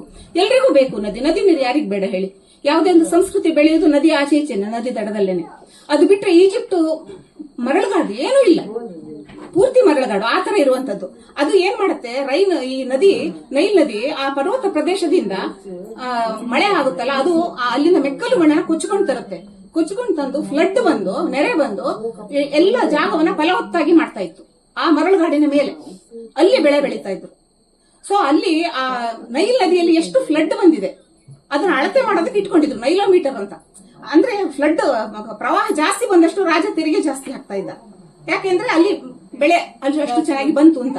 ಗೋಧಿ ಬೆಳೀತಾ ಇದ್ರು, ತರಕಾರಿಗಳು ಬೆಳೀತಾ ಇದ್ರು, ಬಾರ್ಲಿ ಬೆಳೀತಾ ಇದ್ರು, ಏನಿದು ಅದೆಲ್ಲ ಅಷ್ಟು ಸದುಪಯೋಗ ಆಗ್ತಾ ಇತ್ತು ನೈಲ್ ನದಿಯಿಂದ. ಕ್ರಮೇಣ ಈ ನೈಲ್ ನದಿ ಏನಾಗಿದೆ, ಈಗ ಡ್ಯಾಮ್ ಮಾಡ್ಬಿಟ್ಟಿದ್ದಾರೆ. ಡ್ಯಾಮ್ ಮಾಡಿದ್ಮೇಲೆ ಈಜಿಪ್ಟ್ ಚಿತ್ರಣನೇ ಬದಲಾಗಿ ಹೋಗಿದೆ. ಯಾಕಂದ್ರೆ ಮೆಕ್ಕಲುಗಳನ್ನ ಅಲ್ಲಿ ಬಂದು ಸಂಗ್ರಹ ಆಗ್ತಾ ಇದೆ. ನಾವು ಕಲಿಬೇಕಾದ ಪಾಠಗಳು ಇತಿಹಾಸದಿಂದ. ಇವತ್ತು ಒಂದು ಬಡ ರಾಷ್ಟ್ರ ಕೂತಿದೆ, ಟನ್ನುಗಟ್ಲೆ ಚಿನ್ನ. ಇಲ್ಲಿ ರಾಜ, ಕೊನೆಯ ರಾಜ ಅಂತ ಹೇಳ್ತಾರೆ, ಬಾಯ್ ಕಿಂಗ್ ಅಂತ ಹೇಳ್ತಾರೆ. ಇವನದ್ದು ಈ ಮಮ್ಮಿಗಳನ್ನ ಏನ್ ಮಾಡ್ತಿದ್ರು, ಮಮ್ಮಿಗಳನ್ನ ಡ್ರೆಸ್ ಮಾಡಿ, ಅದನ್ನ ಡ್ರೆಸ್ಸಿಂಗ್ ಅಂದ್ರೆ ಎಂತದ್ದು, ನಾವು ಮೇಕಪ್ ಮಾಡ್ತೇವೆ ಅಂತ ಹೇಳ್ಕೊಂಡು ಹೊಟ್ಟೆಯನ್ನ ಸೀಳಿ ಹೊಟ್ಟೆಯಲ್ಲಿದ್ದಂತ ಒಳಭಾಗದ ಅಂಗಗಳನ್ನ ತೆಗೆದು ಬೇರೆ ಜಾರ್ಗಳಲ್ಲಿ ಪ್ರತ್ಯೇಕವಾಗಿ ಇಡ್ತಾ ಇದ್ರು. ಮೆದುಳನ್ನ ಏನ್ ಮಾಡ್ತಾ ಇದ್ರು ಗೊತ್ತಾ, ಮೂಗಿಂದ ಕಟ್ಟಿ ಹಾಕಿ ಅದನ್ನ ಮೆದುಳನ್ನ ತರಿಸಿ ಮೂಗಿನ ಹೊರಗೆ ತೆಗಿತಾ ಇದ್ರು. ಮುಗಿ ಬೆರಳಾಕೋರು ಹುಷಾರು ಆಯ್ತಾ, ಒಂದ್ ದಿವಸ ಮೆದುಳಿ ಮಕ್ಳಿಗೆ ಹೇಳಿ. ಹಾಗೆ ತೆಗಿತಾ ಇದ್ರು. ತೆಗೆದು ಅದನ್ನ ಒಣಗಿಸಿ, ಅದಕ್ಕೆ ಬೇರೆ ಅದರ ಪ್ರೊಸೀಜರ್ ಉಂಟು. ಒಣಗಿಸಿ ಅದನ್ನ ಬಟ್ಟೆಯಲ್ಲಿ ಸುತ್ತಿ ಅದನ್ನ ದೊಡ್ಡ ದೊಡ್ಡ ಕಾಫಿನ್ಸ್, ಅದನ್ನ ಸ್ಯಾಕ್ರೋಫೇಗಸ್ ಅಂತ ಕರೀತಾರೆ. ನಾವು ಇಲ್ಲಿ ನೋಡ್ತೀವಿ ನೋಡಿ, ಇದು ಅದು ಒಂದು ಸ್ಯಾಕ್ರೋಫೇಗಸ್. ಅಂದ್ರೆ ಈ ತರದೆಲ್ಲ ಒಂದು ಪೆಟ್ಟಿಗೆ, ಶವ ಪೆಟ್ಟಿಗೆ ಎನ್ಬಹುದು. ಈ ರಾಜ ಟಿಟುಂಕಾಮೆನ್ ಅನ್ನೋ ರಾಜನ ಶವ ಪೆಟ್ಟಿಗೆ ಅಚ್ಚ ಬಂಗಾರದಿಂದ ಮಾಡಲ್ಪಟ್ಟಿತ್ತು. ಅಷ್ಟು ಬಂಗಾರ ಇತ್ತು ಈಜಿಪ್ಟ್ ಅಲ್ಲಿ. ಇವತ್ತು ಎಲ್ಲಿದೆ ದೇವರಿಗೆ ಗೊತ್ತಿದೆ. ಲೂಟಿ ನಡೀತು ಅವ್ಯಾಹತವಾಗಿ. ಬೇರೆ ಬೇರೆ ಜನಗಳು, ಕ್ರಿಶ್ಚಿಯನ್ಸು, ಮುಸ್ಲಿಮ್ಸು, ಪರ್ಷಿಯನ್ಸು, ಅರೇಬಿಯನ್ಸು, ಮತ್ತೆ ಬೇರೆ ಬೇರೆ ಜನಾಂಗಗಳು, ರೋಮನ್ಸು, ಗ್ರೀಕ್ಸು, ಎಲ್ಲರೂ ಒಬ್ಬರಾದ ನಂತರ ಒಬ್ರು ಈಜಿಪ್ಟ್ ಅನ್ನು ಲೂಟಿ ಹೊಡೆದ್ರು. ನಾವು ನಮ್ಮ ದೇಶವನ್ನು ರಕ್ಷಿಸಿಕೊಳ್ಳೋ ಕಡೆ ನಮ್ಮ ಕಡೆ ಗಮನ ಬೇಕು, ನಮ್ಮ ಸಂಸ್ಕೃತಿ ಉಳಿವಿಗೆ. ಯಾಕಂದ್ರೆ ಆ ತರ ಲೂಟಿ ಹೊಡೆಯಲಾಯ್ತು ಆ ದೇಶನ. ಎಲ್ಲರೂ ಬಂದ್ರು ಒಬ್ಬರಾದ ನಂತರ ಒಬ್ರು. ಅಷ್ಟು ಸಂಪತ್ತು ಆ ಮರಳುಗಾಡಲ್ಲಿ. ಬೆರಳು ಕೂಡಿ ಒಂದು ಮುಷ್ಟಿಯು, ಹಲವು ಮಂದಿ ಸೇರಿ ಸಮಷ್ಟಿಯು. ಬೆರಳು ಕೂಡಿ ಒಂದು ಮುಷ್ಟಿಯು, ಹಲವು ಮಂದಿ ಸೇರಿ ಸಮಷ್ಟಿಯು. ಬೇರೆ ಬೇರೆ ಒಕ್ಕಲು ಒಂದೇ ತಾಯ ಮಕ್ಕಳು, ಬೇರೆ ಬೇರೆ ಒಕ್ಕಲು ಒಂದೇ ತಾಯ ಮಕ್ಕಳು. ಕೂಡಿ ಹಾಡಿದಾಗ ಗೆಲುವು ಗೀತೆಗೆ, ಭರತ ಮಾತಿಗೆ, ಭರತ ಮಾತಿಗೆ. ಮೊಳಗಲಿ ಮೊಳಗಲಿ ನಾಡಗೀತೆಯು, ಮೂಡಲಿ ಮೂಡಲಿ ಸುಪ್ರಭಾತವು. ಮೊಳಗಲಿ ಮೊಳಗಲಿ ನಾಡಗೀತೆಯು, ಮೂಡಲಿ ಮೂಡಲಿ ಸುಪ್ರಭಾತವು. ವಿಶ್ವನೂತನ ವಿದ್ಯಾ ಚೇತನ ಸರ್ವಹೃದಯ ಸಂಸ್ಕಾರಿ ಜಯ ಭಾರತಿ. ವಿಶ್ವವಿನೂತನ ವಿದ್ಯಾ ಚೇತನ ಸರ್ವಹೃದಯ ಸಂಸ್ಕಾರಿ ಜಯ ಭಾರತಿ. ಕರುನಾಡ ಸರಸ್ವತಿ ಗುಡಿ ಗೋಪುರ ಸುರ ಶಿಲ್ಪ ಕಲಾಕೃತಿ ಕೃಷ್ಣೆ ತುಂಗೆ ಕಾವೇರಿ ಪವಿತ್ರ ಕ್ಷೇತ್ರ ಮನೋಹಾರಿ. ವಿಶ್ವ ವಿನೂತನ ವಿದ್ಯಾ ಚೇತನ ಸರ್ವಹೃದಯ ಸಂಸ್ಕಾರಿ ಜಯ ಭಾರತಿ. ಗಂಗ ಕದಂಬ ರಾಷ್ಟ್ರಕೂಟ ಬಲ ಚಾಲುಕ್ಯ ಹೊಯ್ಸಳ ಬಲ್ಲಾಳ. ಗಂಗ ಕದಂಬ ರಾಷ್ಟ್ರಕೂಟ ಬಲ ಚಾಲುಕ್ಯ ಹೊಯ್ಸಳ ಬಲ್ಲಾಳ. ಹಕ್ಕ ಬುಕ್ಕ ಪುಲಕೇಶಿ ವಿಕ್ರಮರ ಚೆನ್ನಮ್ಮಾಜಿಯ ವೀರಶ್ರೀ. ವಿಶ್ವ ವಿನೂತನ ವಿದ್ಯಾ ಚೇತನ ಸರ್ವಹೃದಯ ಸಂಸ್ಕಾರಿ ಜಯ ಭಾರತಿ. ಜಯ ಭಾರತಿ, ಜಯ ಭಾರತಿ.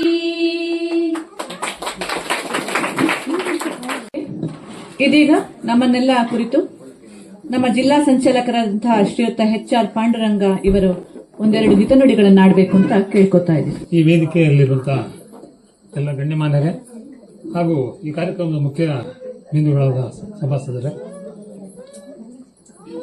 ಕಳಸೇಶ್ವರಿಗೆ ಹಾಗೂ ಅನ್ನಪೂರ್ಣೇಶ್ವರಿಗೆ ಹಾಗೂ ಕರ್ನಾಟಕ ಭುವನೇಶ್ವರಿಗೆ ಅನಿಸುತ್ತಾ ನನ್ನ ಎರಡೇ ಮಾತುಗಳನ್ನು ಮುಗಿಸ್ತೇನೆ. ನಾವು ಭಾಷೆ ಅಂದರೆ ನಾವೆಲ್ಲ ಆಡುವಂಥ ಒಂದು ಭಾಷೆ, ಕನ್ನಡ ಭಾಷೆ. ಪರಸ್ಪರ ನಮ್ಮ ವಿಚಾರಗಳನ್ನ ವಿನಿಮಯ ಮಾಡ್ಕೊಳ್ಳೋದೇ ಭಾಷೆ. ಪರಸ್ಪರ ನಮ್ಮ ಏನು ಭಾವನೆಗಳನ್ನ ಮಾತಾಡ್ತೀವಿ ಅದೇ ಭಾಷೆ ಆಗ್ತದೆ. ಹಾಗಾದ್ರೆ ಈ ಕನ್ನಡ ಭಾಷೆಗೆ ಎಷ್ಟು ವರ್ಷ ಇತಿಹಾಸ ಇದೆ? ಕನಿಷ್ಠ 2300 ವರ್ಷಗಳ ಇತಿಹಾಸ ಇದೆ. 2300 ವರ್ಷ ಅಂದ್ರೆ ಅಶೋಕನ ಕಾಲದಲ್ಲಿ ಬ್ರಹ್ಮಗಿರಿಯಲ್ಲಿ ಒಂದು ಬಂಡೆ ಶಾಸನದಲ್ಲಿ ಒಂದು ಇಸಿಲ ಅಂತ ಒಂದು ಕನ್ನಡ ಶಬ್ದ ಸಿಕ್ಕಿದೆ. ಅದೇ ಮೊಟ್ಟ ಮೊದಲನೇ ಕನ್ನಡ ಶಬ್ದ. ಅನಂತರ ಅಲ್ಲಿಂದ ಮುಂದಕ್ಕೆ ಬಂದ್ರೆ ಕನ್ನಡ ಮೊದಲನೇ ಶಾಸನ ಹಲ್ಮಿಡಿಯ ಶಾಸನ ನಮ್ಮ ಚಿಕ್ಕಮಗಳೂರು ಹತ್ರ ಇದೆ. ಅದು ಆ ಕಾಲದಲ್ಲಿ ದೇವಳಿಗೆ ಎಳ್ಪತ್ತು ನೋಡಿ ಚಿಕ್ಕಮಗಳೂರು ಸೇರಿದಂಥದ್ದು. ಬಹುಶಃ ನಮಗೆ ಖುಷಿ ಅದು 400 ಕ್ರಿಸ್ತ ಶಕ 450 ಹೆಚ್ಚು ಕಡಿಮೆ 1,500 ವರ್ಷಗಳ ಹಿಂದಿನ ಪ್ರಪ್ರಥಮ ಕನ್ನಡ ಶಾಸನ. ಹಾಗಾದ್ರೆ ಆಗಿನ ಜನಗಳು ಕನ್ನಡ ಮಾತಾಡ್ತಿರ್ಲಿಲ್ವೇ? ಆ ಅಶೋಕರಿಂದ ಮತ್ತೆ ಕದಂಬರ ತನಕ ಮಾತಾಡ್ತಾ ಇದ್ರು, ಆದ್ರೆ ಅದು ರಾಜರ ಭಾಷೆ ಆಗಿರ್ಲಿಲ್ಲ. ಯಾವಾಗ ಅದು ರಾಜರ ಭಾಷೆ ಆಗ್ತದೆ ಅವಾಗ ಮಾತಾಡಿದ್ರೆ ಪ್ರಾಧಾನ್ಯತೆ ಬರ್ತದೆ. ಆಗ್ಲೂ ಗ್ರಾಮೀಣರು ಮಾತಾಡ್ತಿದ್ರು ಕನ್ನಡ. ಯಾವಾಗ ಕದಂಬರು ಕನ್ನಡ ನಾಡಿನ ಮೊಟ್ಟ ಮೊದಲ ರಾಜವಂಶ ಆಗ್ತಾರೆ, ಅವರು ಕನ್ನಡದಲ್ಲೇ ಅವರು ಶಾಸನ ಹಾಕಿಸ್ತಾ ಹೋಗ್ತಾರೆ. ಹಾಗಾಗಿ ಆ ಹಿನ್ನೆಲೆ ಅದು ಕನ್ನಡದ ಮೊಟ್ಟ ಮೊದಲನೇ ಶಾಸನ. ಅನಂತರ ಇದು ಕನ್ನಡ ಹೇಗೆ ಬಂದು, ಕನ್ನಡದ ಉಗಮ ಹೇಗಾಯ್ತು ಅಂದ್ರೆ ಬ್ರಾಹ್ಮಿ ಲಿಪಿ. ಇಡೀ ನಮ್ಮ ದೇಶದ ಎಲ್ಲಾ ಭಾಷೆಗಳಿಗೂ ಮೂಲ ಲಿಪಿ ಅಂದ್ರೆ ಬ್ರಾಹ್ಮಿ ಲಿಪಿ. ಬ್ರಾಹ್ಮಿ ಲಿಪಿಲಿ ಉತ್ತರ ಬ್ರಾಹ್ಮಿ ಮತ್ತೆ ದಕ್ಷಿಣ ಬ್ರಾಹ್ಮಿ ಅಂತಿದೆ. ಆ ದಕ್ಷಿಣ ಬ್ರಾಹ್ಮಿಯಲ್ಲಿ 5 ಭಾಷೆಗಳು ಬರ್ತದೆ: ಕನ್ನಡ, ತೆಲುಗು, ತಮಿಳು, ಮಲಯಾಳಂ ಮತ್ತೆ ತುಳು. ಈ 5ಕ್ಕೂ ಕೂಡ ಪಂಚದ್ರಾವಿಡ ಭಾಷೆಗಳು ಅಂತ ಹೇಳ್ತಾರೆ. ಹಾಗಾಗಿ 2300 ವರ್ಷದ ಇತಿಹಾಸ ನಮ್ಮ ಕನ್ನಡಕ್ಕೆ ಇದೆ. ಅನಂತರ ಕನ್ನಡದ ನಾನು ಸಿಂಪಲ್ ಆಗಿ ಹೇಳ್ತಾ ಹೋಗ್ತೀನಿ, ಹೆಚ್ಚು ಮಾತಾಡಲ್ಲ. ಕನ್ನಡ ಪ್ರಪ್ರಥಮ ಉಪಲಬ್ಧ ಗ್ರಂಥ ಅಲ್ಲಿದೆ. ಕ್ರಿಸ್ತಶಕ 450ರಿಂದನೂ ಕೂಡ 850 ತನಕ ಮಾತಾಡ್ತಾ ಇದ್ರು, ಸಾಹಿತ್ಯ ರಚನೆ ಆಗ್ತಿತ್ತು. ಅದು ಪುಸ್ತಕಗಳನ್ನ ಯಾರು ಬರೆದಿರ್ಲಿಲ್ಲ. ಕನ್ನಡದ ಕವಿರಾಜ ಮಾರ್ಗ ತೊಂದರೆ ಇಲ್ಲಲ್ಲ? ಅಲ್ಲ ಮಾತಾಡೋದು ತೊಂದರೆ ಇಲ್ಲ ಸರ್. ಆಗ ನಿಲ್ಲಿಸ್ತೀವಿ, ಇಲ್ಲಿಗೆ ಟಾಪ್. ಚಿತ್ರ ಇಲ್ಲ ನಮ್ಮ ಹತ್ರ, ಅದು ಅವ್ರದ್ದು. ಹಾಗಾಗಿ ಕನ್ನಡದ ಮೊಟ್ಟ ಮೊದಲ ಉಪಲಬ್ಧ ಗ್ರಂಥ ಅಂದ್ರೆ ಕವಿರಾಜ ಮಾರ್ಗ. ಬಹಳ ಜನ ನಾವು ತಪ್ಪು ತಿಳ್ಕೊಂಡಿದ್ವಿ, ಅದನ್ನ ರಾಷ್ಟ್ರಕೂಟ ದೊರೆ ನೃಪತುಂಗ ಬರೆದಿದ್ದು ಅಂತ. ಆದ್ರೆ ರಾಷ್ಟ್ರಕೂಟ ದೊರೆಯ ನೃಪತುಂಗನ ಆಸ್ಥಾನದಲ್ಲಿದ್ದಂತ ಶ್ರೀ ವಿಜಯ ಅನ್ನಂತ ಬರೆದಿದ್ದದು. ಅದರಲ್ಲಿ ಆ ಕಾಲಕ್ಕೆ ನಾವು ಕರ್ನಾಟಕದ ಗಡಿಗಳನ್ನು ಹೇಳ್ತಾನವನು. ಕಾವೇರಿ ಇಂದಮ ಗೋದಾವರಿ ವರಮಿರ್ಪ ನಾಡದ ಕನ್ನಡದವಳು. ಕಾವೇರಿಯಿಂದ ಹಿಡಿದು ದಕ್ಷಿಣ ಕಾವೇರಿಯಿಂದ ಹಿಡಿದು ಉತ್ತರದ ಗೋದಾವರಿವರೆಗೆ ಇತ್ತು. ಆದ್ರೆ ಅದಕ್ಕೂ ಹಿಂದಕ್ಕೆ ಹೋದ್ರೆ ನರ್ಮದಾ ನದಿ, ಬಾದಾಮಿ ಚಾಲುಕ್ಯರ ಪುಲ್ಕೆ ನರ್ಮದಾ ನದಿ ತನಕ ನಾಡೋಗ್ಬಿಟ್ಟಿರ್ತಾನೆ. ಆಮೇಲೆ ಅವತ್ತಿನ ಕನ್ನಡಿಗರು ಹೇಗಿದ್ರು, ಹೆಚ್ಚು ಕಲ್ತವರಲ್ಲ, ಆದ್ರೂ ಕುರಿತೋದದೆಯೂ ಕಾವ್ಯ ಪ್ರಯೋಗ ಪರಿಣತ ಮತಿಗಳು. ಹಳ್ಳಿ ಜನ ಕನ್ನಡ ಮಾತಾಡ್ತಿದ್ರು. ಯಾವ್ಯಾವ ವ್ಯಾಕರಣ, ಹೇಗೆ ಛಂದಸ್ಸು, ಕಾವ್ಯಗಳನ್ನ ಬಳಸ್ಕೊಂಡು ಮಾತಾಡ್ಬೇಕು ಅಂತ ಆ ಹಳ್ಳಿ ಜನಗಳಿಗೂ ಗೊತ್ತಿತ್ತು. ಅಷ್ಟು ಮಹತ್ವದ ಮತ್ತು ಸಾಂಸ್ಕೃತಿಕ ಇರುವಂತ ಒಂದು ಕನ್ನಡ ಭಾಷೆ ಬಗ್ಗೆ ಬೆಳಕು ಚೆಲ್ಲಿಕೆ ನಮಗೆ ಅವಕಾಶ ಮಾಡಿಕೊಟ್ಟಂತ ನಮ್ಮ ಕನ್ನಡ ಲೇಖಕರ ಸಂಘ ಅಧ್ಯಕ್ಷರಿಗೆ, ನಮ್ಮ ಕನ್ನಡ ಸಾಹಿತ್ಯ ಪರಿಷತ್ ಅಧ್ಯಕ್ಷರಿಗೆ, ಮೇಳಘಟ್ಟದ ಅಧ್ಯಕ್ಷರಿಗೆ ಹಾಗೂ ತಮ್ಮ ಎಲ್ರಿಗೂ ಧನ್ಯವಾದಗಳು ಅರ್ಪಿಸ್ತಾ ನನ್ನ ಮಾತು ಮುಗಿಸ್ತೀನಿ.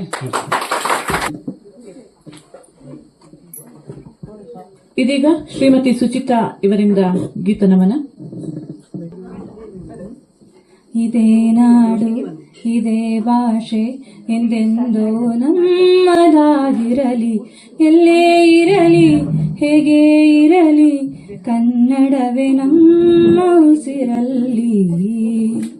ಕರುನಾಡ ಸ್ವರ್ಗದ ಸೀಮೆ ಕಾವೇರಿ ಹುಟ್ಟಿದ ನಾಡು, ಕಲ್ಲಲ್ಲಿ ಕಲೆಯನ್ನು ಕಂಡ ಬೇಲೂರು ಶಿಲ್ಪದ ಬೀಡು, ಬಸವೇಶ್ವರರನ ಪಂಪರ ಕವಿವಾಣಿಯ ಈ ನಾಡು.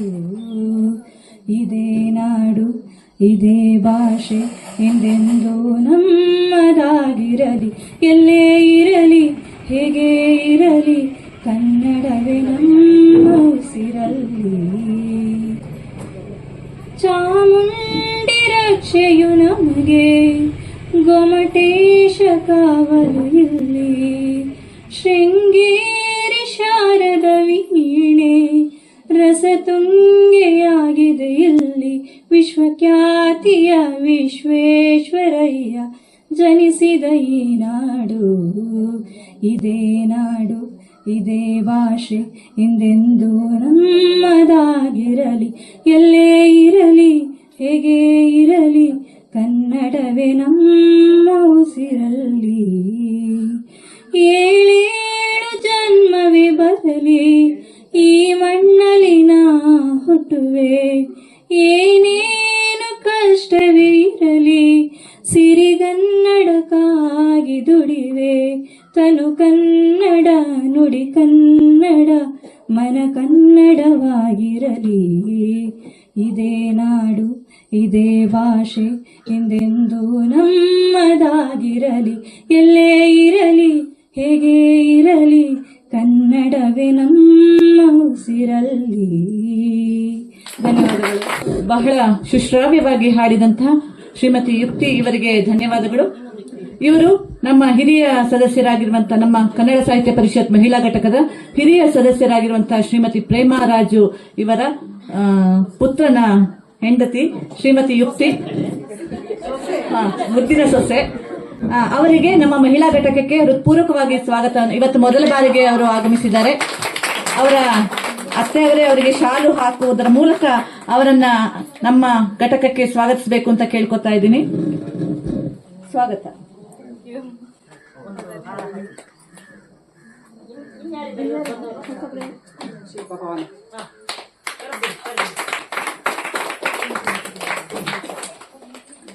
ಹಾಗೆ ಶ್ರೀಮತಿ ಪ್ರೇಮಾ ಅವರ ಮಹಿಳಾ ಘಟಕಕ್ಕೆ ಇಂದು ಸೇರ್ಪಡೆಗೊಂಡಿದ್ದಾರೆ. ಅವರಿಗೂ ಎಲ್ಲರ ಪರವಾಗಿ ಸ್ವಾಗತವನ್ನ ಕೋರ್ತಾ, ಸ್ವಾಗತ ಶ್ರೀಮತಿ ಪಾವನ. ಅವರ ಪರಿಚಯವನ್ನ ಅವರು ಹೇಳಬೇಕು ಅಂತ ಕೇಳ್ಕೊತಾ ಇದ್ದೀನಿ. ಇವರು ಸಹ ವೇದಿಕೆಗೆ ಬರಬೇಕು ಅಂತ ಕೇಳ್ಕೊತಾ ಇದ್ದೀನಿ.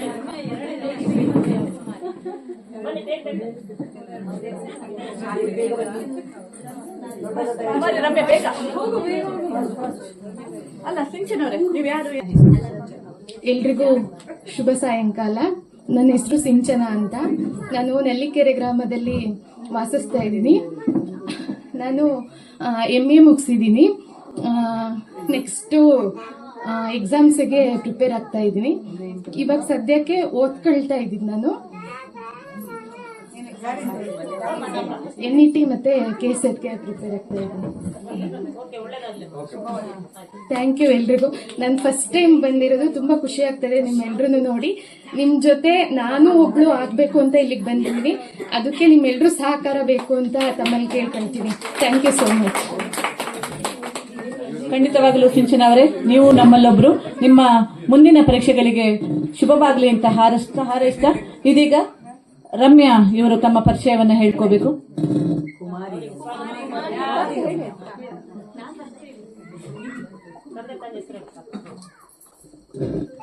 ನನ್ನ ಹೆಸರು ರಮ್ಯಾ ಅಂತ. ನಾನು ಸರ್ಕಾರಿ ಪ್ರೌಢಶಾಲೆ ಬಾಳೆಹೊಳೆಯಲ್ಲಿ ಇಂಗ್ಲಿಷ್ನ ಅತಿಥಿ ಶಿಕ್ಷಕಿಯಾಗಿ ಕಾರ್ಯನಿರ್ವಹಿಸ್ತಾ ಇದ್ದೀನಿ. ಇವತ್ತು ನಾನು ಫಸ್ಟ್ ಬಂದಿರೋದು ಇಲ್ಲಿಗೆ. ನಿಮ್ಮನ್ನೆಲ್ಲ ನೋಡಿ ತುಂಬಾ ಖುಷಿ ಆಯ್ತು. ಇದೇ ತರ ಪ್ರೋಗ್ರಾಮ್ಸ್ ನ ಮಾಡ್ತಾ ಇರಿ. ನೆಕ್ಸ್ಟ್ ಬರ್ತೀನಿ. ಆಯೋಜನೆ ಮಾಡ್ತಾ ಇರುತ್ತೆ, ಅದಕ್ಕೆ ನಿಮ್ಮ ಸಹಕಾರವೂ ಇರಲಿ. ಮುಂದಿನ ಕಾರ್ಯಕ್ರಮ, ನಿರೂಪಣೆ, ಪ್ರಾರ್ಥನೆ, ಸ್ವಾಗತ ಇದರಲ್ಲಿ ಸಹ ನೀವು ಭಾಗವಹಿಸಿ ಅಂತ ಕೇಳ್ತಾ, ಹೊಸಬರಿಗೆ ಅವಕಾಶವನ್ನ ನೀಡುವ ಧ್ಯೇಯ ನಮ್ಮದು. ಹಾಗಾಗಿ ನಿಮಗೆ ಮತ್ತೊಮ್ಮೆ ಹೃತ್ಪೂರ್ವಕ ಸ್ವಾಗತ. ಇದೀಗ ನಮ್ಮನ್ನೆಲ್ಲ ಉದ್ದೇಶಿಸಿ ಕಸಾಬಾ ಇದರ ಅಧ್ಯಕ್ಷರಾಗಿರುವಂತಹ ಶ್ರೀಯುತ ಶೇಖರ್ ಶೆಟ್ಟಿ ಇವರು ಒಂದೆರಡು ಮಾತಾಡಬೇಕಾಗಿದೆ. ಮೇಲಿರುವ ಹಾಗೂ ಎದುರಿನಲ್ಲಿ ನೆರೆದಿರುವ ಎಲ್ಲ ಗಣ್ಯರಿಗೆ ವಂದಿಸುತ್ತಾ, ಬಹುಶಃ ಮಾತಾಡ್ಲಿಕ್ಕೆ ಏನು ಉಳಿದಿಲ್ಲ, ಎಲ್ಲ ಮಾತಾಡಿ ಆಗಿದೆ. ಇನ್ನೂ ಜಾಸ್ತಿ ಮಾತಾಡ್ತಾ ಹೋದ್ರೆ ನೀವು ಹೇಳ್ತೀನಿ ನಿಲ್ಸಿ ಅಂತೇಳಿ. ಹಾಗಾಗಿ ಇವತ್ತು ಈ ದಿನ ಈ ಕಾರ್ಯಕ್ರಮ ಹಮ್ಮಿಕೊಂಡಿರುವ ಶ್ರೀಮತಿ ಚಂಪಕಾ ರಾಘವೇಂದ್ರ ಅವರಿಗೂ ಅವರ ಕುಟುಂಬದವರಿಗೂ ಹಾಗೂ ಕಲೇಸಂ ಎಲ್ಲ ಸದಸ್ಯರಿಗೂ ಹಾಗೂ ಕನ್ನಡ ಸಾಹಿತ್ಯ ಪರಿಷತ್ತಿನ ಮಹಿಳಾ ಘಟಕದ ಎಲ್ಲ ಸದಸ್ಯರಿಗೂ ಅಭಿನಂದನೆಯನ್ನು ಹೇಳ್ತಾ ನನ್ನೆರಡು ಮತ್ತೆ ಮುಗಿಸ್ತೇನೆ. ಅಡ್ಲಿಂತ ಅಲ್ಲ, ದಯವಿಟ್ಟು ಗಣ್ಯರು ತಪ್ಪಾಗಿ ತಿಳಿಬೇಡಿ. ಸಮಯದ ಅಭಾವ ಇದೆ ಅಂತ ಹಿಂದ್ಗಡೆಯಿಂದ ಧ್ವನಿ ಬಂತು, ಹಾಗಾಗಿ ಹೇಳಿದೆ, ಕ್ಷಮಿಸಿ. ಇದೀಗ ಶ್ರೀಯುತ ಸಾಹಿತಿಗಳಾಗಿರುವಂತಹ ಶ್ರೀಯುತ ಪ್ರೇಮ್ ಕುಮಾರ್ ವೈ ಇವರು ಸಹ ನಮ್ಮನ್ನ ಕುರಿತು ಒಂದೆರಡು ಹಿತನುಡಿಗಳನ್ನ ಆಡಬೇಕು ಅಂತ ಕೇಳ್ಕೊತಾರೆ. ಮೊದಲನೇದಾಗಿ ಕುಂಬಳಡಿಕೆ ಕುಟುಂಬದವರಿಗೆ ನನ್ನ ಅಭಿನಂದನೆಗಳು. ಯಾಕೆಂದ್ರೆ ಇಂಥ ಸುಂದರ ಸಂಜೆಯನ್ನು ಆಚರಿಸಿ ಜಾಗ ಕೊಟ್ಟಿದ್ದಾರೆ. ನಾನು ಕುಂಬಳಡಿಕೆ ಇದು ಫಸ್ಟ್ ಟೈಮ್ ನೋಡೋದು, ಅದಕ್ಕೆ ಅವರಿಗೊಂದು ಅಭಿನಂದನೆಗಳು. ಅದರೊಟ್ಟಿಗೆ ಗೀತಾ ಮಕ್ಕಿಮನೆ, ಮಮತಾಜಕ್ಕ ಎಲ್ಲರೂ ಇಲ್ಲಿ ಕೂತವರು, ನಮ್ಮ ಜಾನಕಿ ಮೇಡಮು, ಇವರಿಗೆಲ್ಲರಿಗೂ ಅಭಿನಂದನೆ ನಾನು ಸಲ್ಲಿಸ್ತಾ ಇದ್ದೇನೆ. ಯಾಕೆಂದ್ರೆ ಇಂಥ ಸುಂದರ ಸಂಜೆಯಲ್ಲಿ ನಮಗೂ ಕೂಡ ಮಾತಾಡಲಿಕ್ಕೆ ಒಂದೆರಡು ಅವಕಾಶ ಕೊಟ್ಟದಕ್ಕಾಗಿ. ನನ್ನೊಂದು ಸಲಹೆ ಏನಂತ ಹೇಳಿದ್ರೆ, ನಾವು ಈ ಕಳಸದಲ್ಲಿ ಬರೆಯುವವರು ಕೆಲವರೇ ಇರ್ತಾರೆ. ಈಗ ನಮ್ಮ ಜಾನಕಿ ಮೇಡಮ್ ಆಗಲಿ, ಇಲ್ಲಿ ಕೆಲವರು ಸತೀಶ್ ಚಂದ್ರಣ್ಣ ಆಗಲಿ, ಇವರೆಲ್ಲ ಸೇರಿ ನಮ್ಮ ಕೃತಿಗಳನ್ನ ಒಂದು ದಿವಸ ವಿಮರ್ಶೆ ಇಟ್ಕೊಳ್ಬೇಕು ಅಂತ ನನ್ನ ಭಾವನೆ. ಈ ಸಂದರ್ಭದಲ್ಲಿ ಇಂಥ ಸಂದರ್ಭ ಯಾವಾಗಲೇ ಬರಲಿ, ಈಗ ಮಹಿಳೆಯರದ್ದಾಗಲಿ ಕಾಸಪದ್ದಾಗಲಿ ಯಾವುದಾದ್ರು ಒಂದು ಘಟನೆ, ಒಂದು ಸಂಘಟನೆ, ಒಂದು ಕಾರ್ಯ ನಿರ್ವಹಿಸುವಂತ ಒಂದು ಸಮಯ ಬಂದಾಗ ನಮ್ಮ ಕೃತಿಗಳನ್ನ ನೀವೆಲ್ಲ ಓದಿ ಅದರ ಬಗ್ಗೆ ವಿಮರ್ಶೆ ಮಾಡಬೇಕು. ಆಗ ನಮಗೆ ತುಂಬಾ ಖುಷಿ ಆಗ್ತಿದೆ. ಅಟ್ಲೀಸ್ಟ್ ಕೊನೆಯ ಪಕ್ಷ ನೀವು ನಮ್ಮಂತವರಿಗೆ ಒಂದು ಪ್ರೋತ್ಸಾಹ ಕೊಟ್ಟಂಗೆ ಆಗುತ್ತೆ. ಯಾಕಂದ್ರೆ ನಮ್ಮ ಬರಹಗಾರರೆಲ್ಲ ಕೆಲವು ಇದ್ದಾರೆ ಇಲ್ಲಿ, ನಾವು ಮಾತಾಡಿಕೊಂಡು ಅದನ್ನು ತೀರ್ಮಾನ ಮಾಡಿಕೊಳ್ಳೋದು ಒಳ್ಳೇದು ಅಂತ ನನ್ನ ಭಾವನೆ.